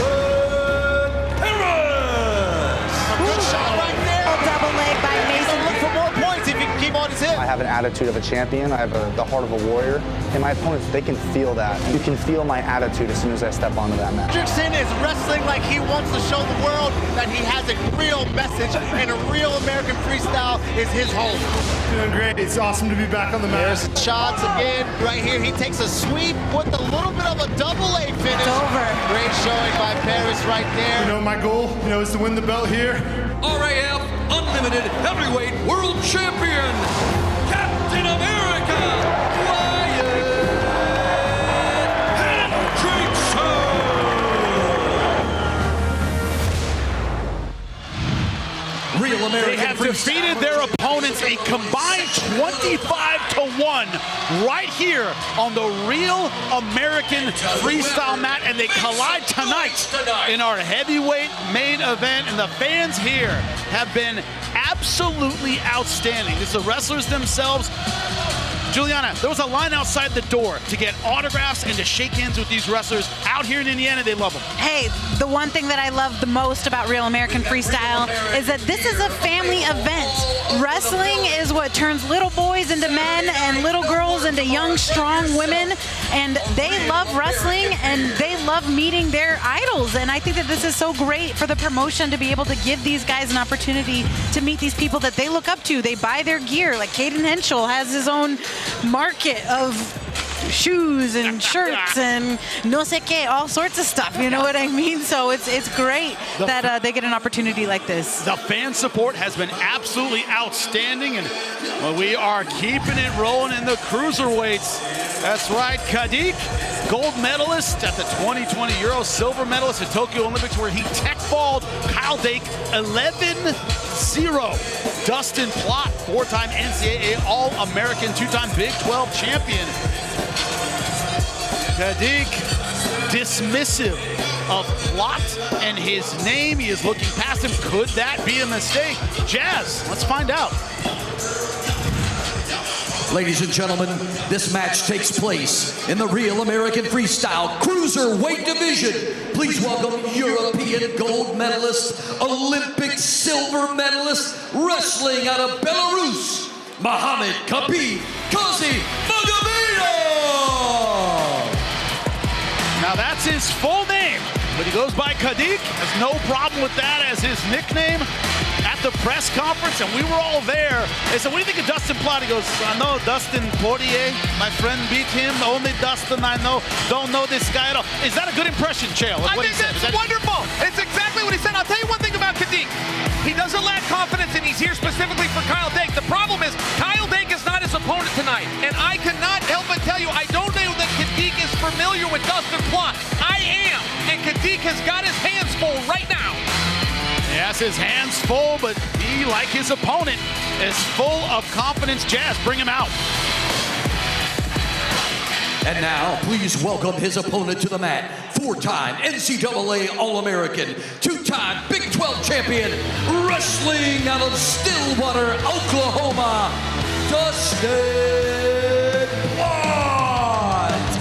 You don't always learn a lot from a press conference and a stare down. Juliana, one thing we learned, Plott is a hell of a lot bigger than Kadik. I could not believe these guys were in the same weight class, because they're not. Yeah, no, he is, and he feels much better and much more dialed in at this weight class. He's finally wrestling at a weight class that he feels great in, but Kadik did not care. He said, when we asked him about his opponent, he says, I am talent, and like, that was it. It was all these like three-word answers. I am talent. Yeah, Send location. We're used to that. We use that from Eastern European. He said it doesn't matter how much he weighs. Weight is not an issue. He believes he is the better supreme wrestler. Dean Hamiti,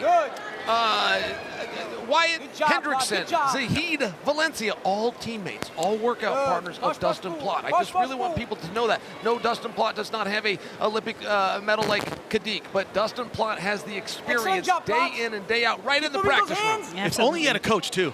Oh, wait, yeah, David Taylor. I forgot about that. David Taylor, one of the best to ever do it. Yeah. Dustin Plott, three-time NCAA All-American. He has said that he has the courage, he has the faith, he believes in his ability, as he believes he's one of the best wrestlers on the planet. Good job, Plott. Stay on him, stay on him. You know, the difference here, Plott, of course, under 23 world team. He's had some success at the international level. I don't want to say youth level, but under 23, right? This is senior level, different animal, Chael.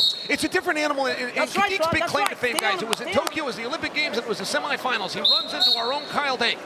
Something happened in that match. I don't know what it is. There's rumors of broken ribs by Dake. I don't know, and I won't add to the excuse. I'm just sharing. Kadik got a technical fall. He finds himself in the Olympic finals. Let's stop penetration here.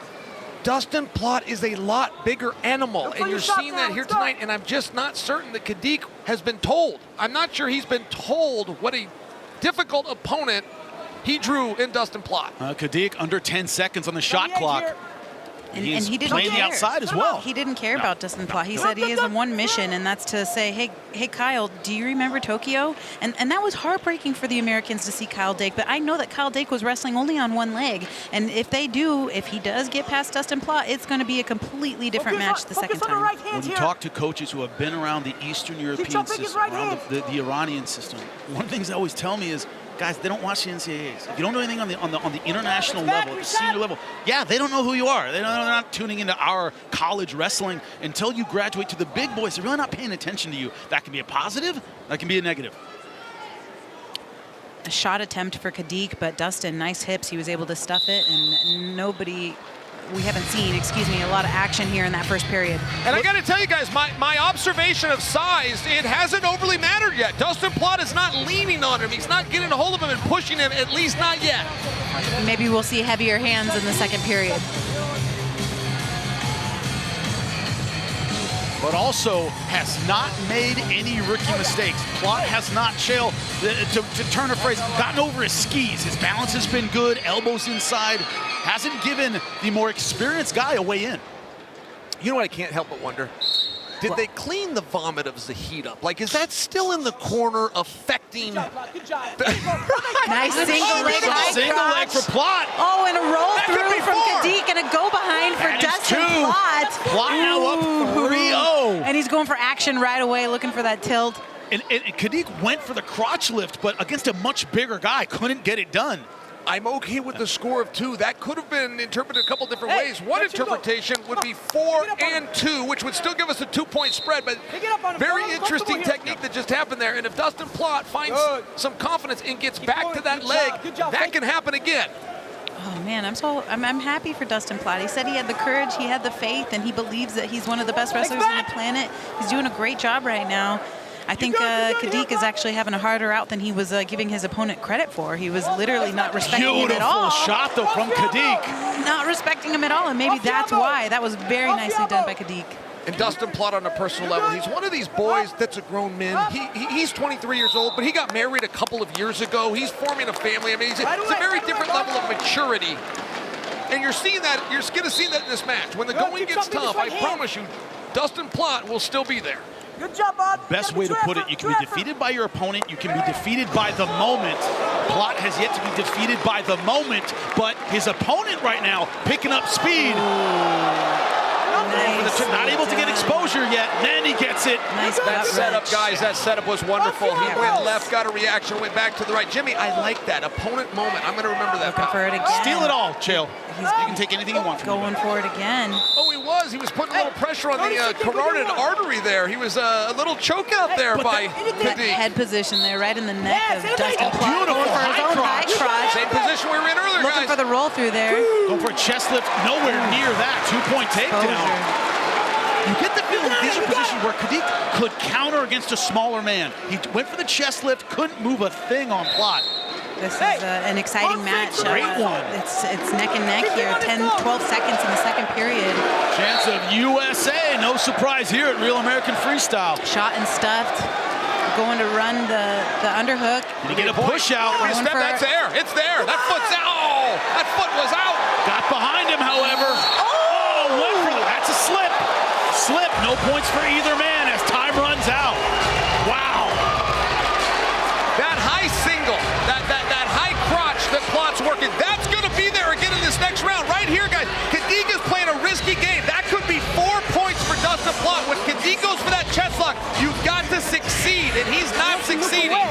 But we've also seen the trickery from Kadik on top. That freestyle experience, you said it, Jill, went one side, tricked him to the other side. Yes. That's veteran stuff.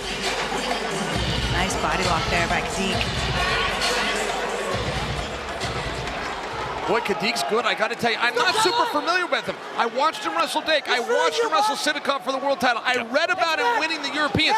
He's a good wrestler, though. He can move pretty well, this guy. Think so? These are Dagestani type wrestlers. They're a different breed, these Dagestani wrestlers. You got the Khabibs, the Islam Makhachevs. These guys are day in, day out. Every single day they wrestle. They don't know anything else. And is Bulgarian, that Eastern European style, join the conversation. Hashtag RAF4. Let us know what you think of this event, because it has been stellar. Kadik's success in wrestling came at 163 pounds, but for perspective, guys, when Scott Coker signed him to Bellator, he signed him at 145 pounds. Unreal. Kadik never came over and made the weight class, but I'm sharing for you that I do look at him as a smaller guy. Good scramble. He's going to come out with 2 here. Beautiful shuck by to the takedown. Looking for the gut wrench, Kadik. He's going to fake left. He's going to come back to the right, though. He's doing the same thing he did earlier. He just doesn't need it as much right now. The urgency wasn't there. He decided it wasn't worth the risk. He's got a lot of time left, 1 minute and 4 seconds. I've seen a lot of action happen in less time than that. Good, sir, good. It's a truism in almost every sport, whether it's this or chess. Greatness shows over time. You can have a good opening period against a great wrestler. They'll find a way to get back in it. Kadik has done that masterfully so far. He's just using that arm to throw by, to limp arm out of that Kadik, and he's doing a nice job there, but he's gotta do something here. Plott's corner. Imploring their man to get it done. Let's see if we can hear him. Sorry, I meant to say Dustin needs to do something here. He's got to recover these 5 points and take a lead. Box him around, let's go! Hey, look, we got a chin wrestler. One thing about Kadik, he's had no problem working the edge. He doesn't seem that concerned about a push-out. It's like he knows he can angle if he needs to. High crotch attempt for Dustin Plott, stuffed by Kadik. It's impossible. Good takedown. Can he get the necessary turn? If he can get a couple of those, and he doesn't go for it. Surprising. With 12 seconds left, maybe he has enough faith in his takedown. But even if he gets it, he's still a point short. Little mismanagement of the match right there. Looking for the cow catcher. Head chancery. Kadik right now biding his time. Oh. Went for the big lift. Kadik and Kyle Dake just got that much more interesting, guys. I gotta tell you. Kadik can go with him. Kadik can wrestle with the bigger guy. The Bulgarian with a great comeback. Plott gave it everything he could, and Chael, a little more seasoning, a couple more years, and he might be there. Beautiful takedown in the end by Kadik. Great angles, explosiveness, got the turn early. Beautiful stuff for the silver medalist from Bulgaria. Gets it done again. Jazz, make it official. Ladies and gentlemen, after 3 periods and a final score of 11-7, your winner, Muhammad Khabib Kazimagomedov. Ask and you shall receive. Kadik gets the win. He wanted Kyle Dake. He's gonna get it. Can't make it any better than that, but Plott made it a match. And guys, let's say 100%. If I can explain, I would like to be up there interviewing Kadik and building a little something towards Kyle Dake. Kadik did not bring a interpreter, so I'm left without. I apologize. My Russian is no better than his English. Well, our title run continues. 2 highly decorated women's wrestlers coming out. Kennedy Blades, Alara Boyd. Kennedy Blades, when you talk about dynamic offense, cutting angles, always explosive. She's one of the top in the world, male or female. Get ready for a great one. Yeah, I think for my plan tonight is just to do the same thing, dominate, make it exciting. You know, I'm super unorthodox, so I just like shooting left, right. There's no doubt that I'm not gonna win. And I mean, anyone going into a match, like being slightly unconfident, shouldn't even be competing. So I've never lost to anyone from North Central or Indiana, so I'm excited to just put on a show, and good luck to you. I think it's an opportunity for me to not only wrestle one of the best in women's wrestling, but also to put on for my state, right? I'm from Indiana, so I'm really excited to represent the state and also represent RAF too. A lot of people, I've seen comments and stuff, they don't think I'm gonna win, or, you know, it's Kennedy Blades, right? They see our big suplexes and stuff, but I believe in myself, so I think that's key going into is just my confidence. Honestly, I think it would be awesome, right? Like I said, I'm in front of my home state. I know I have a big crowd that's gonna be there, so being able to get that done in front of them would just be awesome, would be a great feeling. Kennedy, I respect you, but when we get on the mat, I'm not gonna respect you. I'm really excited to put it out on the line and take that belt away from you. What do you do when things get tough? You don't give up. You stand your ground. If you've been diagnosed with metastatic PSMA-positive prostate cancer, had hormone therapy, and can delay chemotherapy, ask your doctor about Pluvicto. Pluvicto is not chemotherapy. It's a different treatment that targets PSMA-positive cells. Pluvicto can be used before chemotherapy for some people. Pluvicto involves contact with radioactivity, which may increase the risk for cancer and cause fetal harm. Drink plenty of fluids, urinate often, use contraception, and talk to your doctor about ways to reduce the risk of exposing others to radiation during and after treatment. Pluvicto can cause low levels of blood cell counts, kidney problems, and infertility. Tell your doctor if you have weakness, pale skin, shortness of breath, bleeding or bruising more easily, an infection, or changes in urination. Side effects include decreased blood cell counts, tiredness, dry mouth, nausea, appetite loss, joint or back pain, and constipation. Ask your doctor about Pluvicto, because every day without cancer progression is a victory. Real American Freestyle is back. I'll take anybody in the world there. There's an amazing platform for wrestlers. RAF 05, where the toughest in the world step up and warriors become champions. Came, I saw, and I conquered. No cage, no script, just the best in the world going all in. I told you. Oh my goodness! It's good to get the belt. Let's go. RAF 05, January 10th. Tickets on sale now or watch live at Fox Nation. Fishers, Indiana has been great. I know Chael and I, we're getting coal for Christmas. I'm okay with that, but the fans here, they're getting a treat all night with great wrestling on this map. All the fans here, it is loud in this building. Absolutely fantastic. Well, it's time to put your fight IQ to the test. That's the question. You can make your picks on each RAF matchup thanks to our official gaming partner, NXT Bets. It's live now on Underdog Fantasy. Head to nxtbets.com/play RAF or scan the QR code on screen to sign up and lock in your picks. Must be 18 or over where legal, and always play responsibly. How you doing, bro? Come on, y'all. It's been a night full of upsets. Can that continue in our women's middleweight showdown for the title? Lara Boyd, you see it here, 2021 NCWWC National Champion. Three-time national finalist Kennedy Blades, RAF Women's Middleweight Champion. Won that by tech fall, by the way. Silver medalist 2024 Paris Olympics. For entertainment value, nobody better than Kennedy Blades, but Lara Boyd knows what is on the line. You heard her say it with her own lips. Yeah, everybody talks about Kennedy Blades. I'm the one you don't expect, but I'm here not just to participate. I am here to win and take the title, and she has the skills to do that. Oh my God, thank you so much. Oh my God. She has a very, very tough task in front of her with Kennedy Blades. Tall, explosive, versatile, great gas tank, loves to score.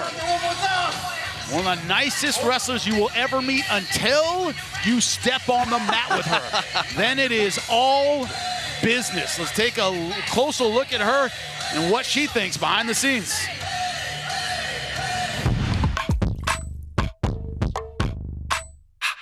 When I committed to the sport, I knew I was different. I went to my dad and I was asking him like, well, what's the biggest event you can win? And he said, oh, the Olympics. So I went into my room and I did the math. I knew that I wanted to be a 2024 Olympic gold medalist. And I said, okay, that's the goal. Let's shoot for it. There were barely any girl wrestlers. All the way up to high school, I only compete against guys. My dad really put his foot down and said, like, you know what, girls, like, there's no excuses. You guys are in this sport. We're not gonna be sorry for losing against guys because they're stronger, faster, whatever. We need to get better. That was tough on them. I knew how good they could be because I saw the work ethic. It's go time. My teammates are like legends. I'm just like posting and saying, like, look at these legends. But people are commenting like, no, I see two legends. And I'm like, oh shoot, like, wait a second. You are one too. When I had the silver medal in my hand, I was just like, there's no way. Kennedy Blades is the first woman that we signed on the Real American Freestyle team. It was a no-brainer to get Kennedy. And I was like, you know what, sign me up. She's the top pound-for-pound college wrestler in the country, hands down. She's a killer. I think winning is too vague. Dominating is what I want to accomplish. She's just a freak. Man, this sport deserves way more appreciation than it has. I'm putting on a show to let people see what I'm capable of.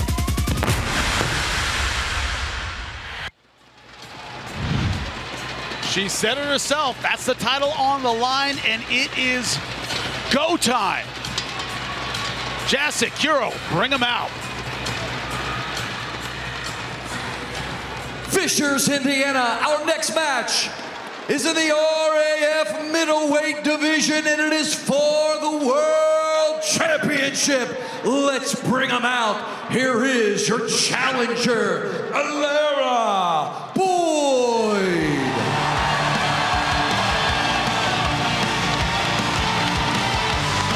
Alera Boyd knows what is at stake tonight. Five-time senior level All-American, was a world team member in 2025. Also, hometown here in Indiana. You can hear the crowd roar. Don't think she doesn't feel it.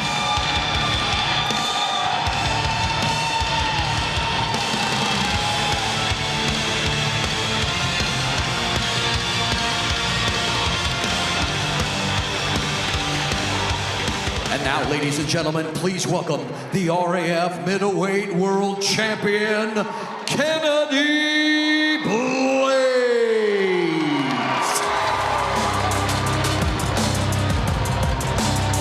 She talked about the celebrity status she attained, winning a silver medal in 2024. Well, guess what? We've seen established names drop like flies tonight. She doesn't want to suffer that fate, Joe. Kennedy Blades has something special, guys. She walks out and without all the flair, that smile, her eyes tell a story. This is a person that likes to wrestle. This is a person that enjoys combat. Title is on the line. Jazz, make it official. Ladies and gentlemen, we are scheduled for 3 periods for the RAF Middleweight World Championship. Introducing first your challenger. She weighed in at an official 149.2 pounds. An All-American, Fargo National Champion, and Olympic Trials placer from Muncie, Indiana.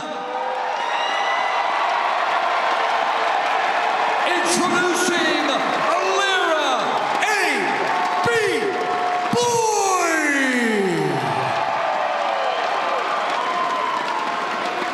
her opponent across the match, she also weighed in at 149.2 pounds, a 4-time national champion, an Olympic silver medalist. She is the reigning, defending, undisputed RAF middleweight world champion, presenting from Chicago, Illinois, Kennedy.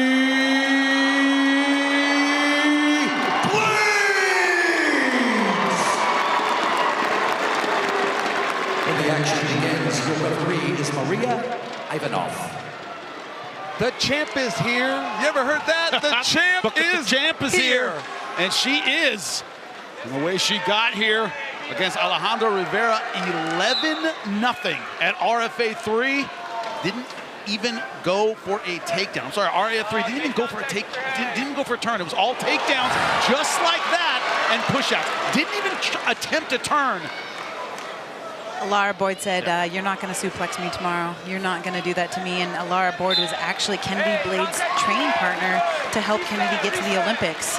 Alera Boyd has been wrestling over in NC, and she said, yeah, I think I'm the best wrestler coming out of the Chicagoland area. And Kennedy Blades said, I'm 20 minutes down the road, girl. Let's find out.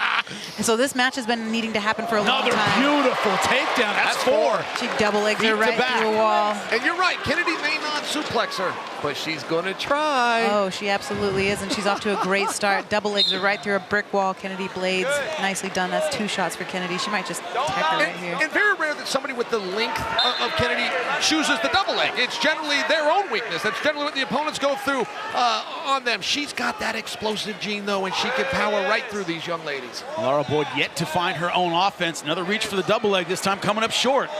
But right into a body lock, looking for the push out. Maybe another 2. And that is 2. 2 points away from a technical fall. 1 minute left to go in the first period.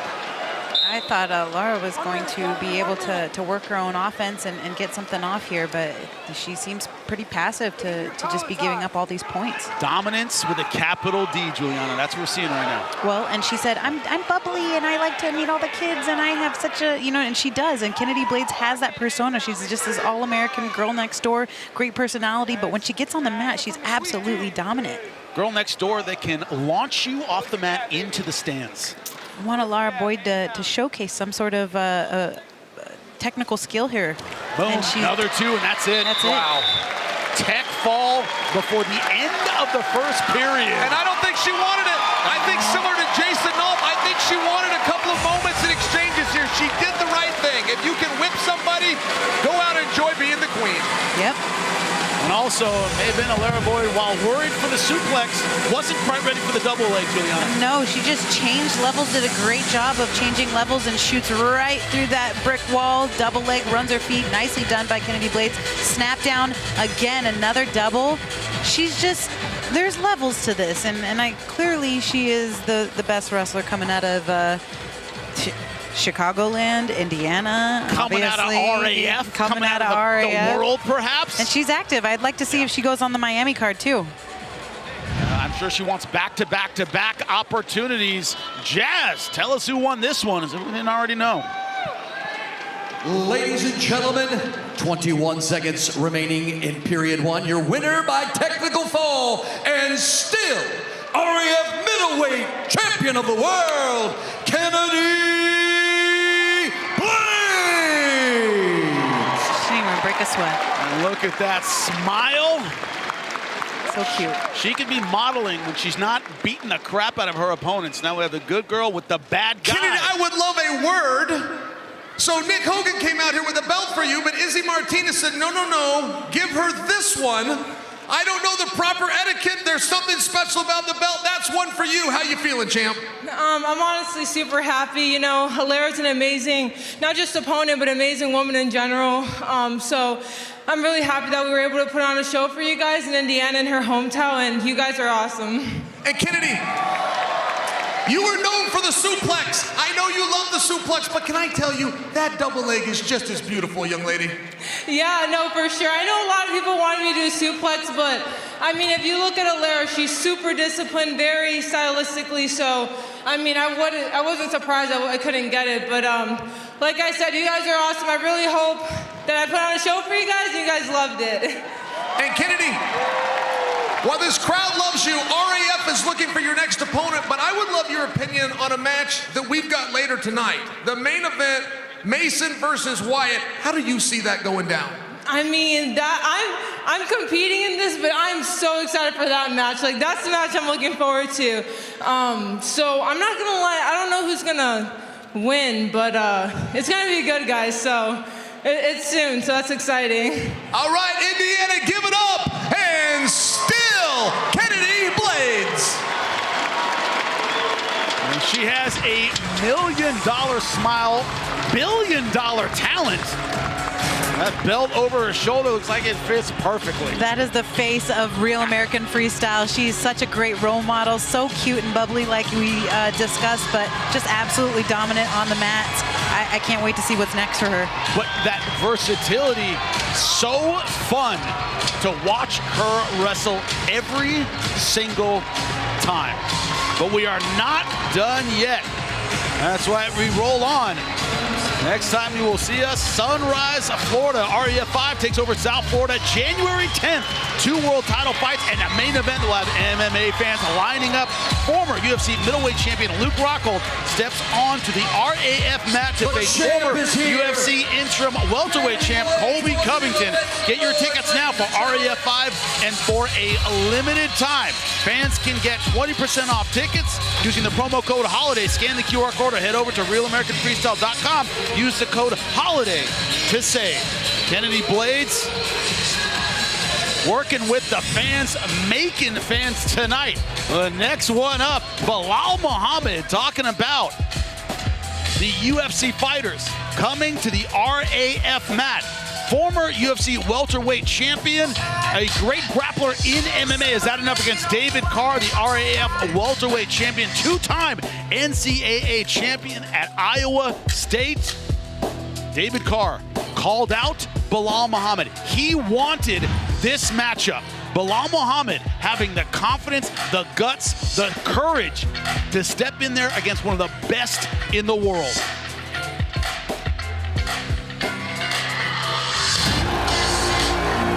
David Carr came out and, I hate to bring it to you, but he challenged you, buddy. What do you think? I mean, I hate to bring it to him, but he challenged the wrong guy. He thinks that I'm coming to his world. He doesn't realize it's my world. Being a former UFC champion, being looked down on for so long. People doubted me my whole career. People doubted me my whole life.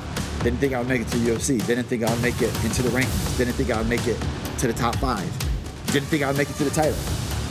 Like, I love that because it just puts a chip on my shoulder. It makes me want to work that much harder right now and push myself harder that right now. I think the difference is I've been competing at the highest level for so long. When you're full-time wrestling, I think you're definitely at an advantage because that's all you do. That's all you train. For me, I'm training all aspects of MMA. Belal's competitive. He doesn't care what it is. If he gets a phone call, out of all the years I've ever known Belal, he never turns anything down. He doesn't care what it is. He shows up. I've been in the back with him in so many fights, and it's like there's a switch that Belal kicks on. It's like you see it in his eyes and his face, and I just got the chills thinking about that. They're thinking, oh, David Carr, family of fighters. His dad's an Olympian. He's a national champion. You didn't wrestle in college. What makes you think you compete with him? I'm going to show you I can compete with him. I'm going to show you I can beat him. They call me King David. He's wrestling David Carr. He's got so much credentials. I'm telling you right now, Belal doesn't care who's in front of him.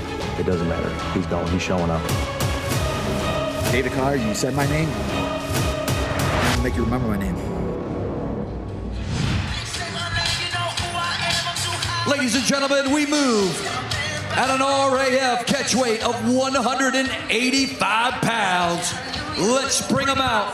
Please welcome former UFC bantamweight champion of the world from Chicago, Illinois, Belal Muhammad.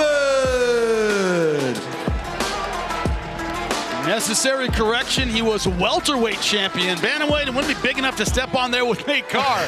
But the confidence is so important, Chael. Being a champion, a part of that is believing in yourself when no one else does. Belal believes in himself, that's why he's here. Some guys love to compete. Belal Muhammad goes into that category. They asked him at the press conference, why are you here? He said, because this young man said my name. Incorrectly. Gotta point that out. He took that a little personally. Nobody knows how to say blah, blah, blah, blah, blah, blah. Nobody knows how to say Belal it Muhammad, it's not that hard. Belal Muhammad. I keep trying to help you, Chael. You're right. That isn't that hard. It is easy. You're right. David Carr, real easy. And now, ladies and gentlemen, here is his opponent, four-time All-American, two-time NCAA national champion. He is the reigning, defending, undisputed, real American Freestyle welterweight world champion, wrestling out of Canton, Ohio, King David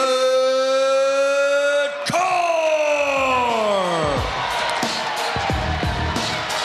When your dad is an Olympic medalist, national champion at Iowa State, your fate is sealed. You're going to be on this mat, and David Carr has been a credit to the Carr name, Giuliani. He hasn't shirked the responsibility. He hasn't dodged the spotlight as he gives the belt and the crown to his dad. When you talk about wrestling royalty, you are talking about the Carr family.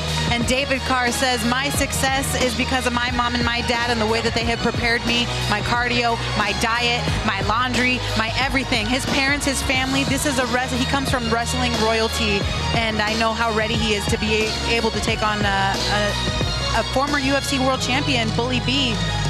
Remember the name, Belal Muhammad. And you better remember it. Some great guests here tonight. RAF welcomes toy guru and businessman Jeremy Padaware. Thank you so much for being part of the RAF family. Everybody here enjoying it tonight. Look, guys, there's boxes that Bilal checks, believe it or not. If this comes down to strength, if this comes down to conditioning, there's boxes that favor Bilal. If this comes down to freestyle wrestling, I'm talking gut wrenches and leg laces, you're going to have a problem with David. Early single leg. Bilal turning out, only giving up 2. Smart because it avoids the parterre. It returns him to his feet. Carr's showboating a little bit. A big smile on Bilal's face. The weight class that used to be ran by Jordan Burroughs is now ran by David Carr. Just for perspective, this is the top wrestler in America. And what do we just see there? Bilal going in for his own shot on David Carr. Look at the explosiveness right into the single leg. Reshot for David Carr, looking for that treetop. Great balance from Bilal Muhammad. It really is. Yeah. Just 1 point right there. Push out. 3-0 as nobody wants to be there halfway through the first period. But this could have been worse, and he's avoided parterre twice now with our current world representative. Bilal trying to shoot on David Carr again. He has to be careful for David not to reshoot there, because that's what happened. He shot on him, and then David Carr just got that reshot right away, and that's what got him. Look at that right into a beautiful double leg. For one, I get that this isn't great. I'm saying for what this could be, this is better. Bilal is still on his feet, and that's where he needs to be. Bilal, high school wrestler, and the referee asking him to circle so that he doesn't go off the mat. With David Carr, you see the physical talent. Unbelievable outside takedown. The ball's got nowhere near the hips of David Carr. But I like to see him attempt at least. That's great on him. He's out of his element a little bit here on the wrestling mat. He did wrestle in high school, but nowhere near the level of David Carr, and he keeps trying to shoot. Yeah, that's impressive. It is very impressive. He needs to circle off here, though, so that he doesn't get pushed out again. Nicely done by Bilal there. And someone like Bilal. Beautiful setup to the double leg again. That was nice. Bilal loves to work off the fence, even if his back is against it. So you can see we're making this transition and avoiding that out of bounds where we don't have a fence to hold you in. A little bit of a challenge so far. But again, he just avoided, or at least very short time, the parterre position. It was nicely done by David Carr, too, with that shot. It was a shot, he missed, a reshot again. That's that chain wrestling. That's that experience that David Carr has. You can see that. It's clear as day. And Bilal trying to make this gritty on the inside, but David Carr's not allowing that kind of fight. Look at the speed. Bilal's eyes are getting hip to it. He sees it. He didn't fall for it the second time. Going for his own shot. They both went for it at the same time. 3 seconds left. Will Bilal get out of the first period? Looks like he will.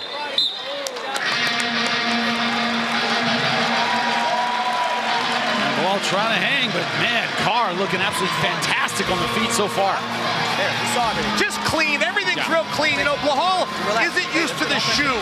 That might sound small to you, but it's not. When you're barefoot, you can slip out of certain things. Bilal even went for a couple of short legs. He went to pull that out.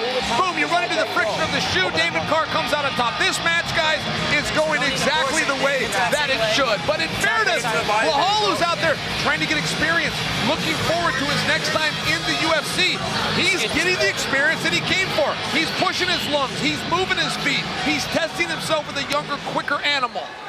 And that's just a testament, too, to Bilal's mentality, to be able to say, you know what, I am going to accept this challenge, and I'm going to give you my best and challenge his own self. I know that Bilal's mentality. Feinting the knee. He's acting like he's going to kick him. We have 6-0. 4 more, and we got ourselves a technical fall. Got that shoe again. He goes back to that shoe, guys. Yeah, it's easy to limp leg out of those things when you don't have the laces on in the MMA room, but different beast. That might be 4, and that is it. Oh, I thought they were out of bounds. Technical fall, ladies and gentlemen, 10-0. At the start of period 2, and just if you were wanting to get other athletic skills, you can also do a backflip. Man. Big up to Bilal Muhammad for stepping in this fight, taking on the challenge against David Carr. Goes in for a low single. Outgunned tonight. This is how he got it done. Beautiful head position. Wasn't able to sprawl, wasn't able to get that leg back. He skies that heel, skies it up, gets that treetop there, right onto his back. Technical fall. 10-0, David Carr. Well, Jazz will make it official. Ladies and gentlemen, at 1 minute and 31 seconds of period number 2, your final score 10-0. technical fall. Ladies and gentlemen, your winner, King David Carr. David Carr got it done in front of his father. He's with Chael Sonnen now. And still. And still. The Carr name continues. King David. That's a good one. All right, studs, you had your fun. How you feeling? I'm feeling pretty good. Hey, this was awesome. Thank you guys. Now, David, this match happened because you wanted it to happen. You came out, similar to a situation we're in right now. You looked in the audience, you called your shot. Who do you have your eye on next? You know, I've been thinking about wrestling and who I want to go. Someone's on my mind, though. And you know what? I'm not done with these UFC guys. Kamar Usman, it's time to come back to the mat. Wrestling's your background. Wrestling's your roots. You're Division II national champ. RAF, do you want Kamar Usman? Come to RAF and face me, the king. David, I'm going to have a text message from Kamar by the time I get back to my seat, and he's going to ask me about the weight. So are you saying if Kamar comes over here, you will do it at his weight, which is going to be closer to 185? Hey, buddy, you show up, I'm there. I don't care about the weight or anything. Let's go. Ladies and gentlemen, that just might be next. Give it up for the champ and the king, David Carr. Calling out another former UFC welterweight champion in Kamaru Usman. Right now, David Carr riding high. Talk about that smile, the confidence, the swagger that he has defending his title yet again. Every physical skill on display tonight. Hey, Jimmy, I will watch Kamar Usman versus David Carr. What do you think of that? I will be here for it, for sure. Well, our title run is not over. That's right. Light heavyweight interim title. Pat Downey has already had a wild ride at RAF, being shut out by Jake Varner in his RAF debut, trying to come back now. What does Pat Downey think of this matchup and his chances? Here it is. Some men are born into order. Others are forged by chaos. Meet Pat Downey. He didn't come up clean. He didn't rise easy. He rose as a survivor.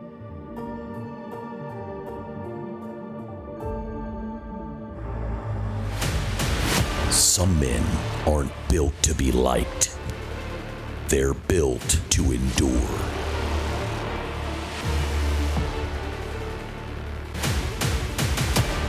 Pat Downey is controversy sharpened into purpose, anger refined into control.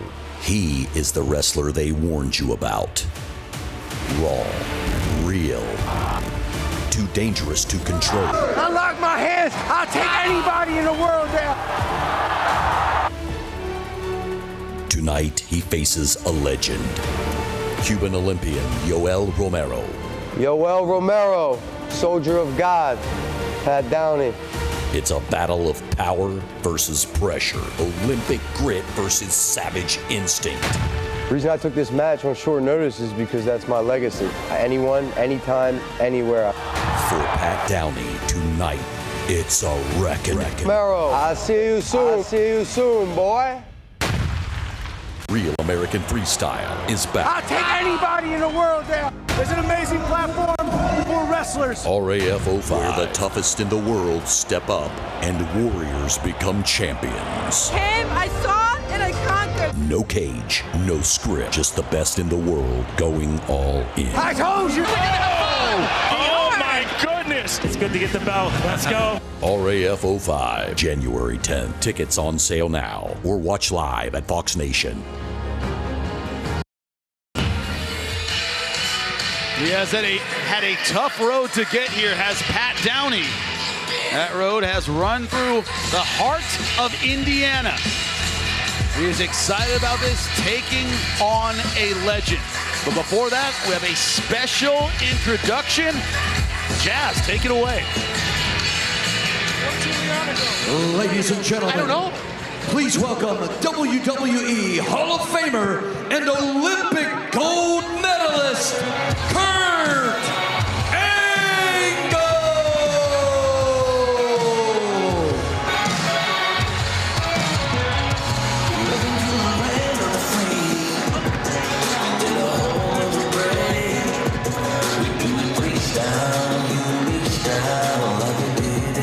Kurt Angle, of course, an absolute legend in the sport of freestyle wrestling, gold medalist in '96, national champion at Clarion, and of course a legend in the WWE as well. Pleasure to meet him several times. It's great to sit next to him in the booth again. It's been a long time, brother. Have a seat.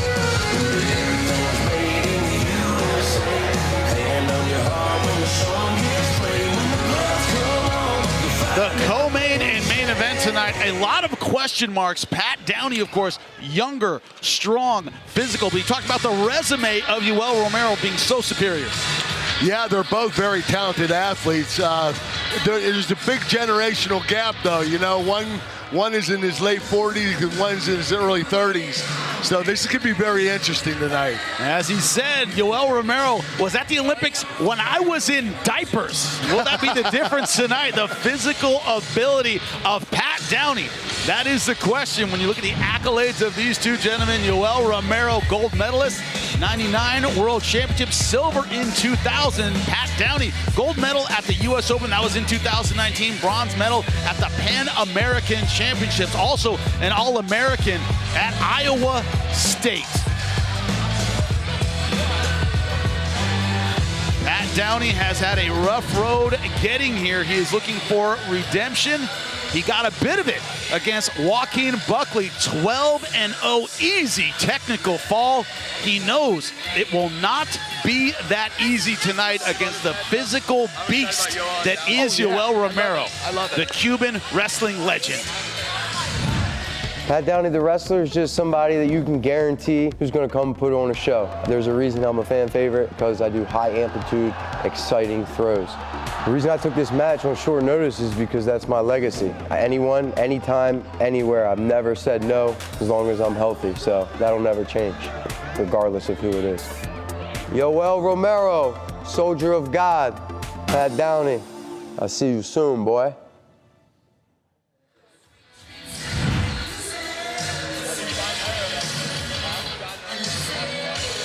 Yoel Romero, if you know MMA, you know him. If you know freestyle wrestling, you know him. If you're in South Florida training in any of the myriad of amazing gyms, you know him very, very well. His accolades are almost endless. Also, if there's anyone that can compete at the age at which he is, late 40s, it is Yoel Romero. He's thrilled to do it tonight at RAF. Many people know about my life in Cuba. Many, many, many. Yo nací en un barrio llamado Reparto Cuba Libre, más conocido como El Rancho. Yo sé lo que es vivir bien pobre. No me sorprende nada. Yo te estoy diciendo, yo sé lo que es la pobreza literal. Que vivía en un piso de tierra. Siempre fui deportista.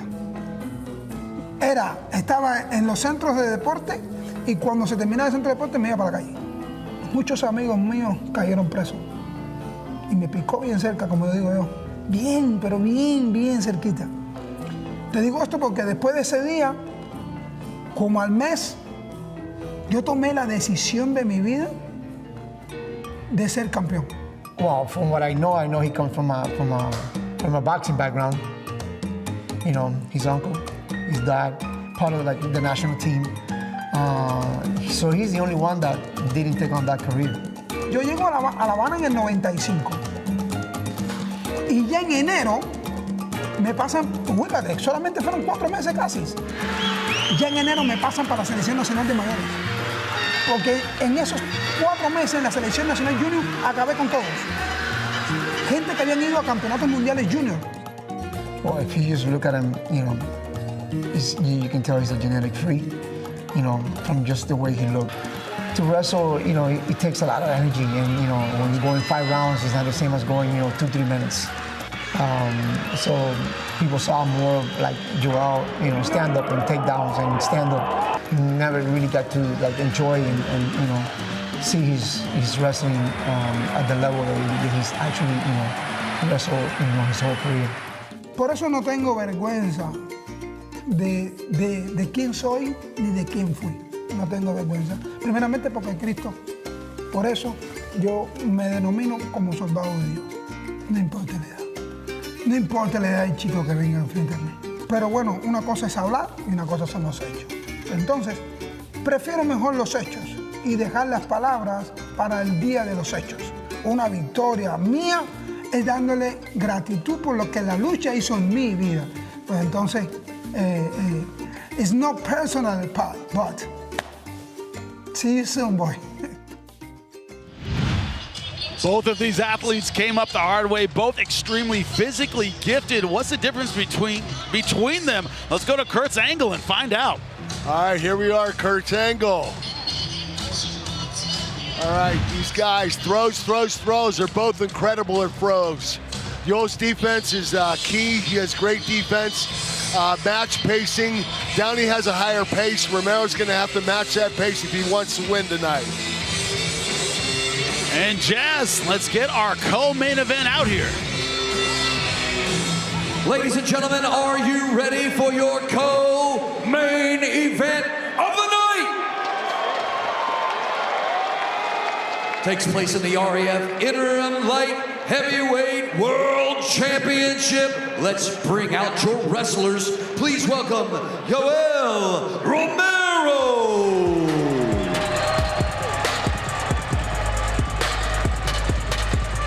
Jail, a few years back, I was talking to Mike Brown. You know him well, coach at American Top Team. Yoel Romero came up somehow, I don't remember how. He turned to me and went, freak. That's all he said, freak. He does things, and he was, you know, early 40s at the time. He does things 20-year-olds can't do. If you're gonna beat him, how are you gonna score? That's the big question. I think this is a takedown contest, and I think one takedown is probably gonna separate this. Yoel will be good for a push out here or there over the duration of the match, though. This guy, even back in his days as an Olympian, he's looking for one score and to run out the clock. You know,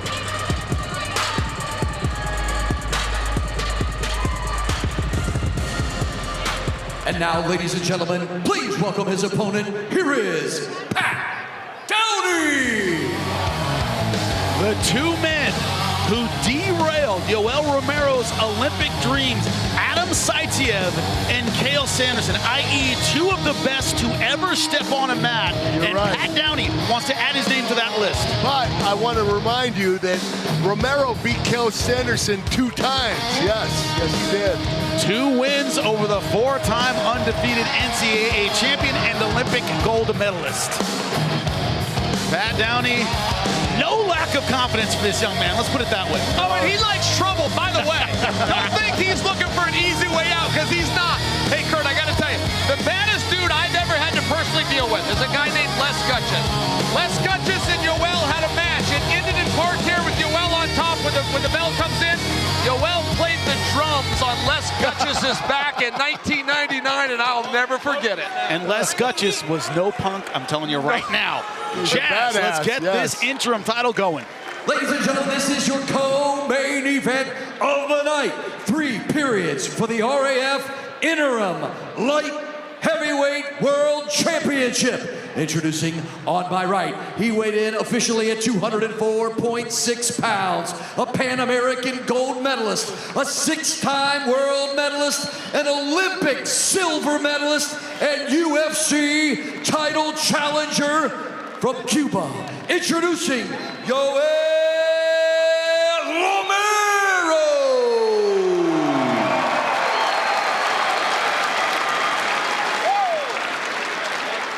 His opponent across the mat, weighing in at 203.8, a 2-time Maryland State champion, an NCAA All-American, a U.S. Open gold medalist and Bellator veteran from Palm Beach, Florida, presenting the Lizard King, PD3, Pat Downey.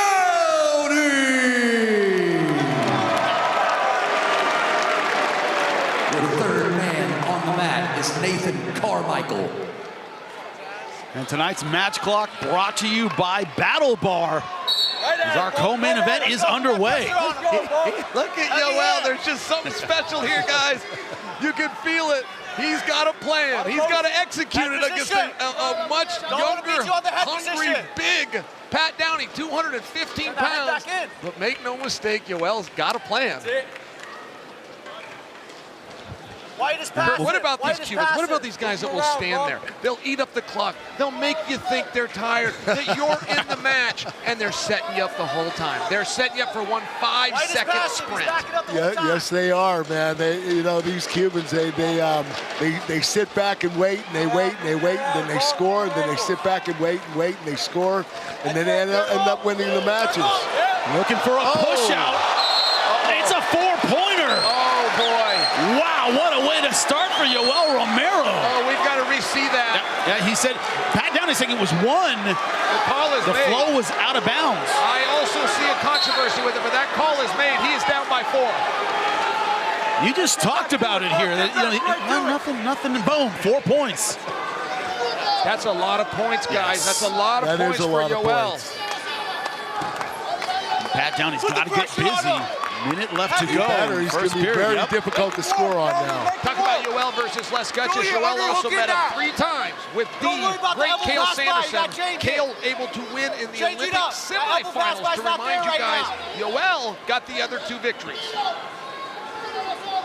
Of course, at Olympic final, Adam Saitiev in 2000. And his brother, best to ever do it. This is incredible. This guy's pushing almost 50 years old. He's still at the top of his game.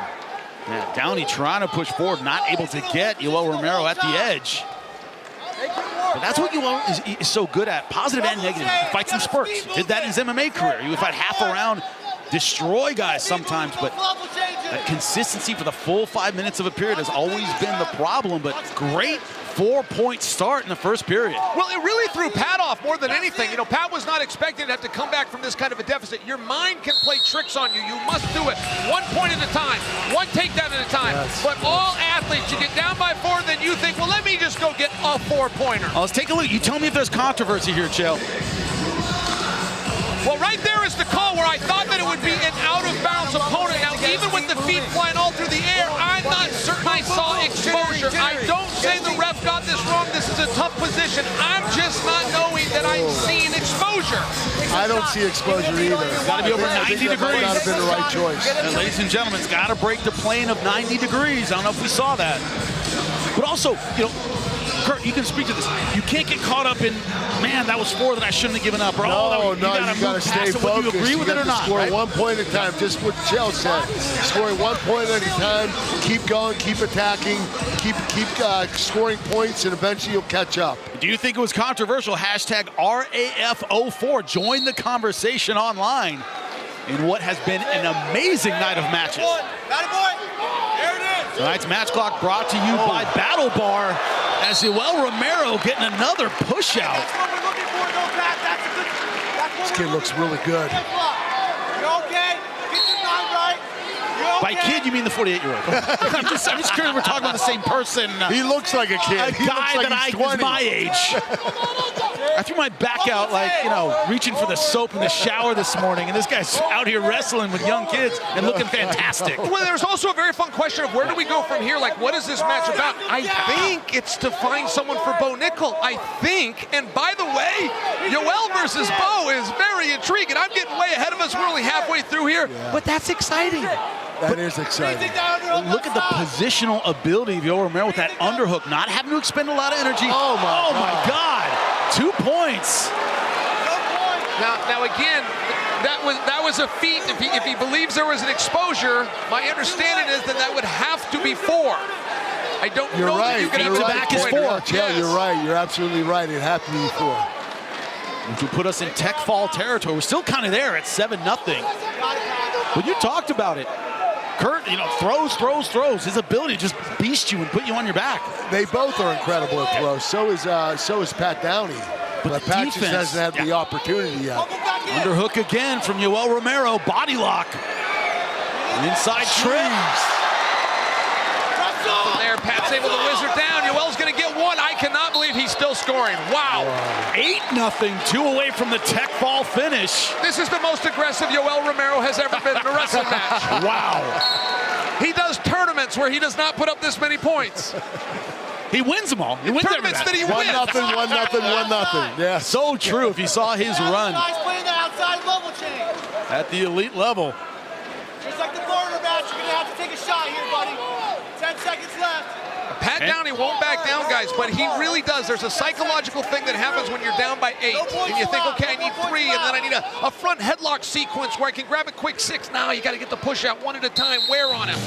Reset. Easy to say, hard to do. Not only that, but you have to worry about getting 10-pointed. Well, all our opinions matter, but also what about Funky Ben Askren up in the booth? How you doing, my man? What do you think of that first period? Do you agree with the call of 4? Is it controversial to you? I saw it from up here. It went to 87 degrees, definitely past 90. Yoel Romero, damn, this guy can wrestle. I mean, I knew he could wrestle 20 years ago, but I didn't know he still had this in him. Guys, this guy is freaking amazing. What he is doing to Pat Downey right now is impressive.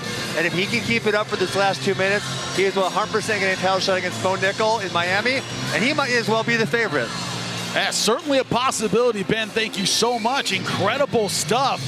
Pat Downey needs to get back in this in a big way, facing a huge deficit. So pardon us, that was 87 degrees, Chael. Did you not know Funky Ben Askren? Well, he confused me. It's got to be past 90. He said it was 87, but it should have scored. I know Ben was making a joke. I'm just saying that he, oh my God, double leg 4, and that's it. Jeez. That is a technical fall 12.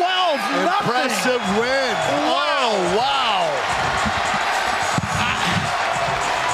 I talk for a living, and I am stunned into silence by that performance, Kurt. It amazes me this guy's almost 50 years old. He did what he did tonight. And of course, to show us all how athletic he still is, running through Pat Downey. Man, what an incredible, look at this physicality, Kurt. Tell you what, when he wants to be aggressive, he can be aggressive.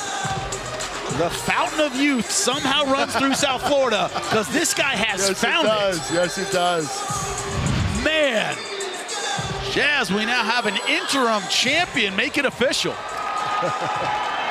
Ladies and gentlemen, the match is over. 1 minute 49 seconds of period number 3. Your final score, 10-0. Your winner by technical fall and new RAF interim light heavyweight world champion, Yoel Romero. Nick Hogan with the title in his hands, ready to put it around the waist of Yoel Romero. And it was 12-0, by the way. Those 2 points matter. That is absolute domination. Domination. For Yoel Romero. Exactly right. Freak is all you can say. That's exactly what Mike Brown Freak told me. of nature. Nothing is different now. Freak of nature here. Age, it's nothing but a number if you're Yoel Romero, because that was incredible. Chael Sonnen is with the ageless Yoel Romero. All right, Yoel, you have beaten Les Cutchess. You have beaten Cael Sanderson. You have beaten Pat Downey. Can you beat Bo Nickel? Hey, Bob, see you soon, boy. See you in Miami. Remember, Miami is my house. Prepare, have a good condition, good training, because I am waiting for you in Miami. See you soon, boy. That's only 3 weeks away. That'll be here on Fox Nation. Now, Yoel, I got to tell you, Kurt Angle and I, we remember your career. We watched you representing Cuba at the World Championships and the Olympic Games. We have seen you go through tournaments where you have not scored 12 points. What got into you tonight?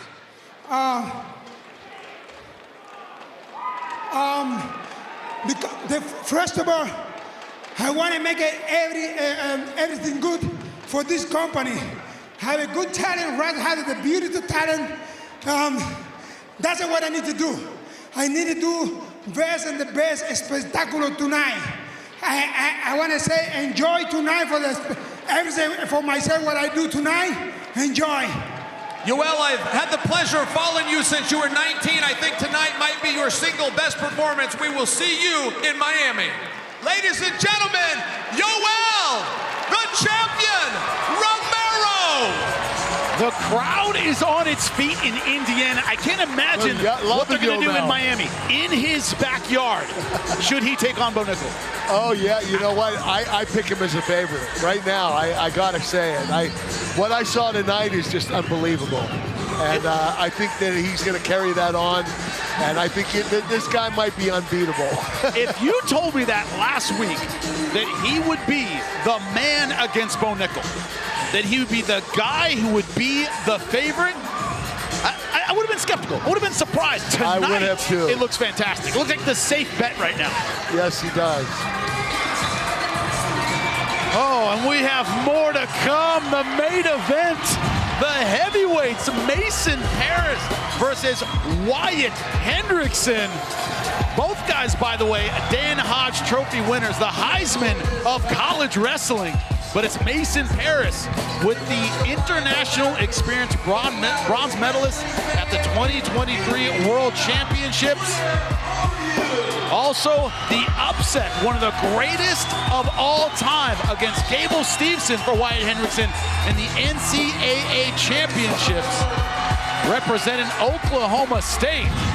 This is one of those that we were all wondering what would happen. These two guys get on the mat together, a combined 25-1. They have outscored their opponents in real American freestyle. An exclusive trading cards pack. One of a kind. New RAF Unlimited Heavyweight World Champion. I'm the champ. No one's gonna be able to touch me. The belt's mine. It's gonna stay with me. You've taken about almost everyone in the world, with one exception, Mason Parris. If you want it, come and get it, baby. I called out Wyatt because I knew he was the heavyweight in the top spot. You were the #1 guy in the country. You took the year out. He is now ranked #1. After the 2024 Olympics, I wanted to try out professional football in the NFL. If I'm thinking in the back of my mind a plan B, that means I'm not very confident in my plan A. And Mason was probably like, I don't know if wrestling's gonna work out. I guess maybe I should just try football. Yeah, I'll give Wyatt his flowers for the NCAA tournament this year. You know, winning tonight against a guy that was 50 pounds lighter than him. He got the belt after one match, wrestling a guy that wasn't even a full heavyweight. Dude, you left wrestling because you knew you couldn't beat me. You know, I think it's got to be earned a little bit more than that.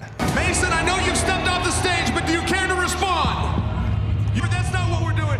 What makes him think he can come challenge me for the belt? He won one match and he hasn't wrestled in, I don't know, over a year. Luckily for me, I'm going to be the fan favorite. I'm in my home state of Indiana. I have a lot of people telling me that, you know, they're coming to watch me wrestle. It's like, dude, I have to embarrass you in front of all your best friends. We have the same goals, and that's just how it goes sometimes. I'm not here to be friends. I'm here to wrestle. I'm here to compete. We're going to have to collide eventually. You should not be competing for an RAF belt. This isn't a battle, it's a war. Your winner by techfall. I want to take the #1 spot in the United States and capture an RAF title. Go big or go home. He's gonna try to go big, but he's mostly gonna end up going home without the belt.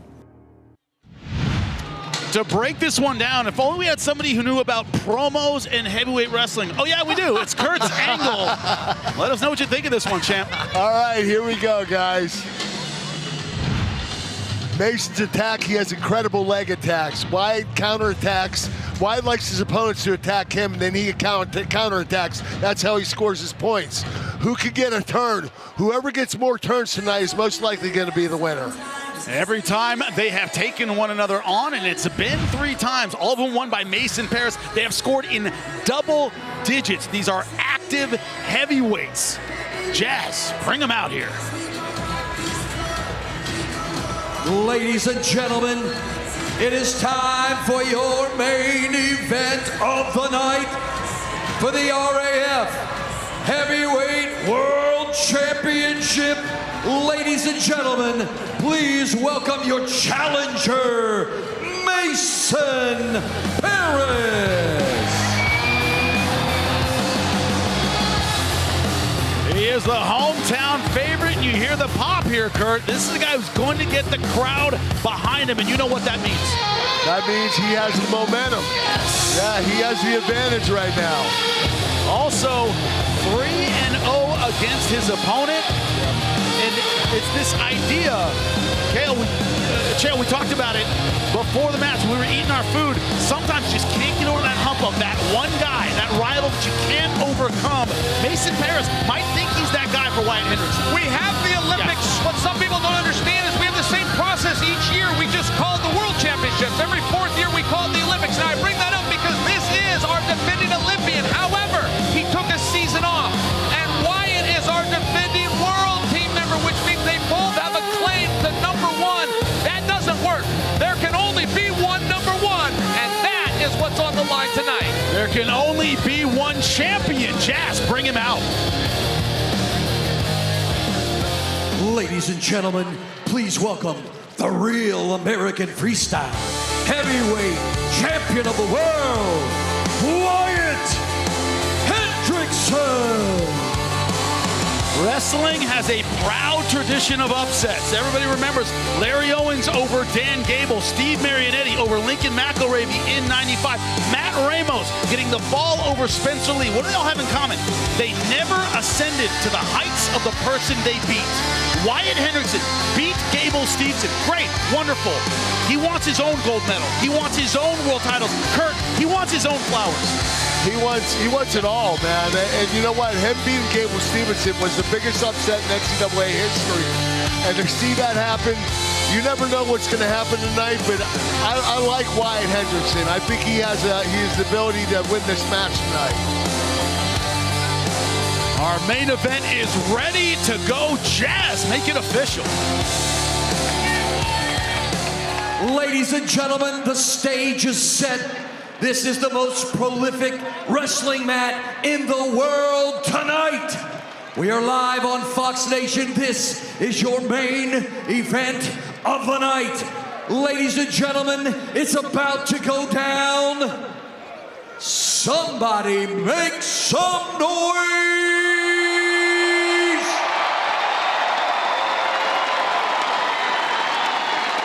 3 periods for the RAF Heavyweight World Championship. Introducing your challenger. He weighed in at 260.2 pounds. He is a Hodge Trophy winner, a Big Ten champion, a 2-time Pan American gold medalist, an NCAA national champion, and a 2024 Paris Olympian from Lawrenceburg, Indiana.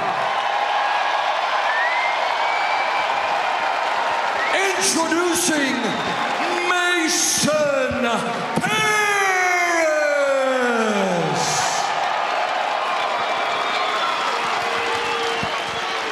His opponent across the mat, weighing in at an even and ready 263 pounds. Also a Hodge Trophy winner, an NCAA national champion. He is the reigning, defending, undisputed, real American Freestyle heavyweight champion of the world, Captain America, Wyatt Hendrikson.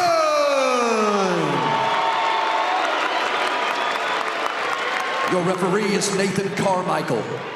That is the belt that is on the line. We are in an era of what I call and heavyweights. They're big and explosive and technical and flexible. And incredible athletes for their size, yes. Unreal. They can do it all. And these are two guys who definitely do it all. And on the single leg, and they can scramble like lightweights, Joe. Hey, if we're going to start this party, let's go, right, Captain America? Oh!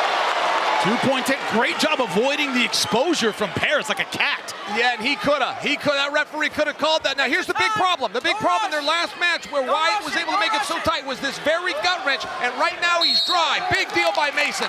That's a confidence booster if you're Team Parris. Explosive start. You talk about the time off for Mason Parris. There's no time to get the rust off right now because Hendrickson's starting off very fast. Well, he had that tryout with the LA Chargers, and then he came back. Look at this. Beautiful. Oh. Kelly to the back for 2.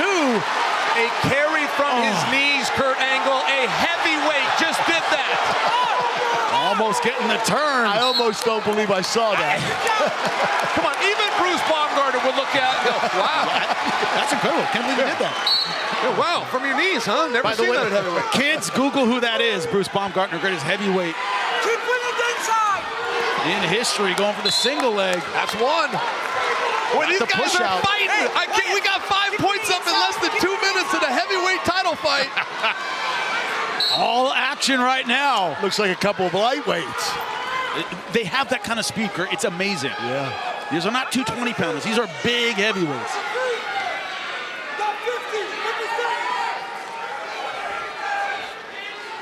Mason Parris confident in his Wyatt Hendrickson's number. But Hendrickson's certainly not coming out here intimidated. He was disappointed with his performance at Worlds. He says, I was a little too caught up in the upset I just had over Gable Stevenson. I didn't think I put it on. Chael, you talk about that bounce back. Sometimes it's tough. It's very hard coming back after the World Championships when you have a medal performance, when you do well. Now, bouncing back when you had a little bit of a down, it's different. I think that's one of the reasons that Wyatt's wrestling so well. Wow, good scramble by Wyatt to kick out of that. If Mason could have kept his grippers on that shoe, could have changed that, but I just love that we're getting these leg attacks, particularly low-level attacks from heavyweights.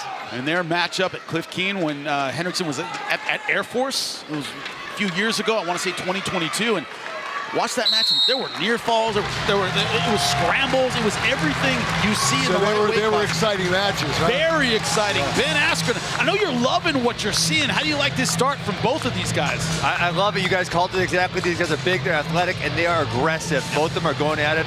They're not holding back. They're not timid. They're not scared. And that's what makes a great wrestling match. So I can't wait to see 2 more good periods from these guys. Well, this idea that Hendrickson being hyper-aggressive from the beginning, mentally showing he's not afraid the guy was beating him 3 times. Ben, is that important to you?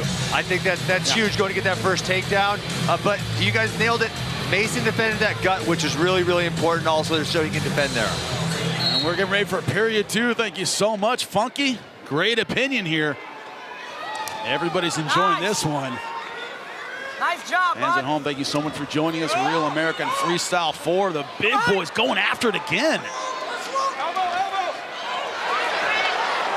And that reactive ability of Mason Parris, unbelievable. Go for it! Over-under body lock. Oh, don't tell me these guys can also... 4 points! Right to his back! Hey!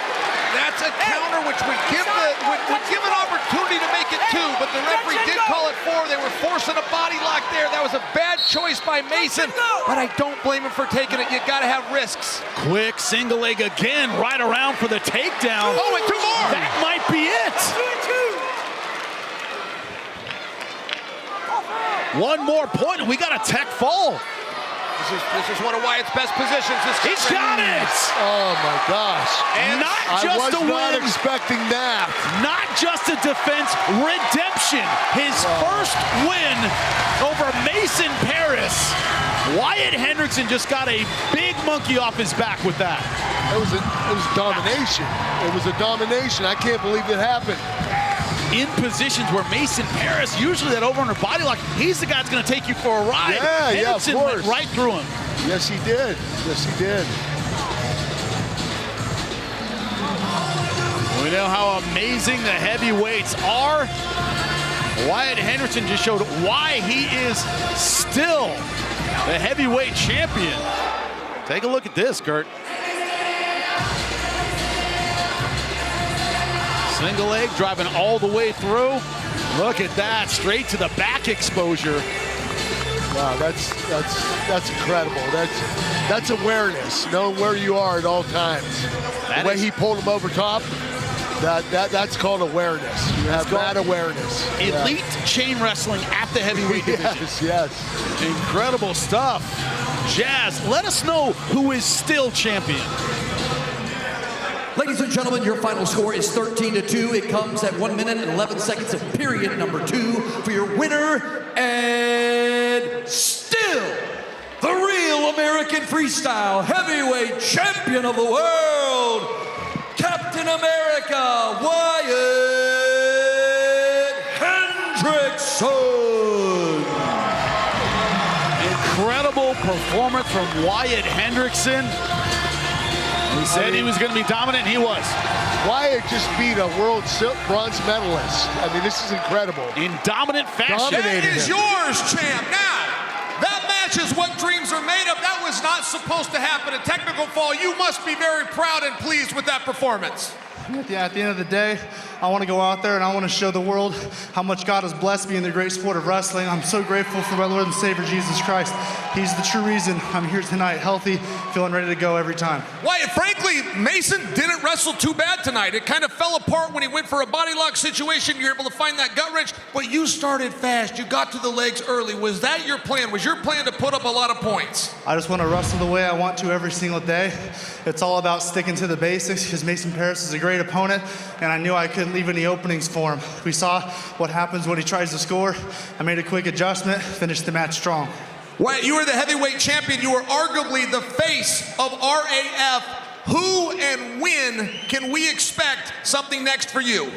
Well, first I want to say special thanks to the world-class athlete program. They're the ones that allow me to compete in RAF. Very grateful for them, my whole command staff. But I was watching some highlights this morning of a fight that happened yesterday on Netflix.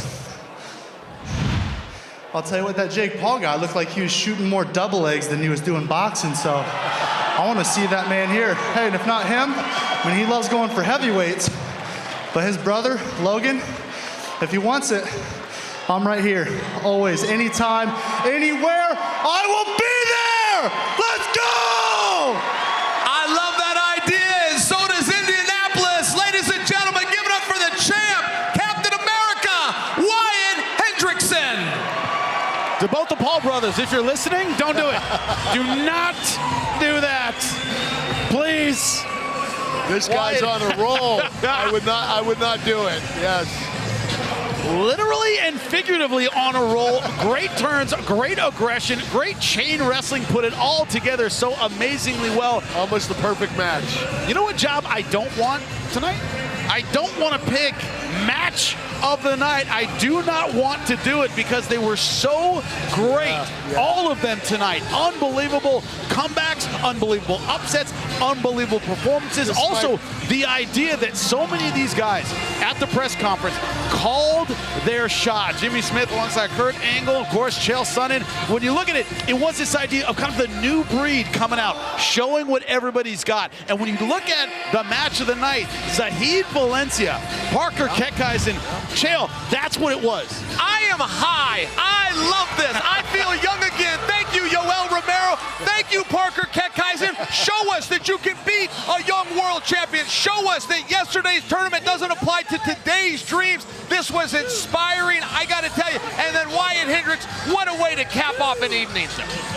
This idea that doesn't matter what you have, how many world medals you have, what your experience is, there's always the young buck trying to take your spot. We saw that tonight, Kurt. Yep, you're right. This might have been the best RAF yet. Absolutely incredible. I need to apologize to Nordy. I didn't know we were staying on that one film there. I should have given Keckeisen a little more praise. That was the match of the night. It was absolutely incredible. He brought that Iowa-style physical, but also the funk of Ben Askren. He's been training with Ben. We saw that with his defense, his ability to scramble and move. Absolutely incredible. All our winners tonight deserve their flowers, deserve the praise of the fans. Jazz, go ahead and you bring them out. Ladies and gentlemen, we got our founding partners, Eric Bischoff, we got Chad Bronstein, we've got Nick Hogan, we've got Izzy as well, and we're gonna bring out the victorious to the mat. Please welcome Jason Nolf, Trent Hidlay,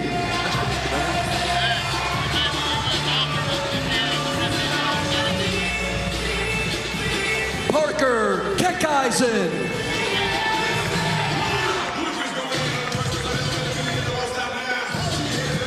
our new middleweight champion, Dean Hamiti. How old is Muhammad Khabib Kazi Magomedov. 25 tops. Our reigning middleweight champion, Kennedy Blades. There she is.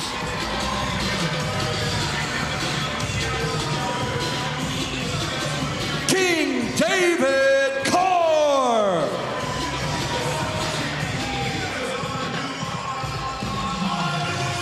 Our new interim light heavyweight world champion, Yoel Romero.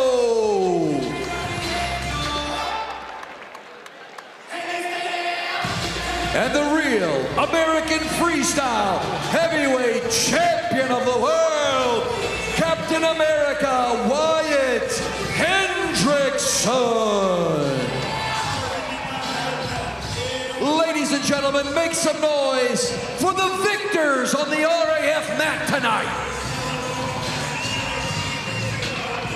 Gentlemen, in a sport where the young generally eat the old, that is mostly what happens tonight. And then Yoel Romero flipped the script on everybody. Kurt, is that the story of the night to you? That's the story of the night. Yoel Romero, I believe he's MVP of the night.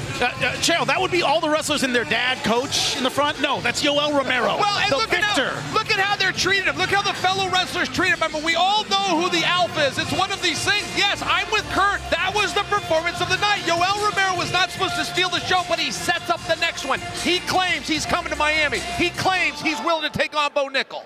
The idea that Bo Nickel, right now, looking at this going, man, I got to get to the gym tomorrow. What am I doing? I should be running right now to get ready for a 48-year-old man. You better start training now. Oh, start training now. Yeah. Kurt, been a pleasure sitting next to you. Chael, as always, you're a gangster from start to finish. Appreciate both of you. We will see you in Miami, RAF 5, taking over South Florida, January 10th. Backyard of Yoel Romero, 2 world title fights and a main event that will have MMA fans lining up. Former UFC middleweight champion Luke Rockhold steps onto the RAF mat to face former UFC interim welterweight champ Colby Covington. Get your tickets now for RAF 5. And for a limited time, fans can get a 20% discount off tickets using the promo code HOLIDAY. Scan the QR code or head over to realamericanfreestyle.com and use the holiday code to save. It's been great here tonight. We appreciate all the athletes, all the fans. You have been real American fans. This has been Real American Freestyle. See you in Miami.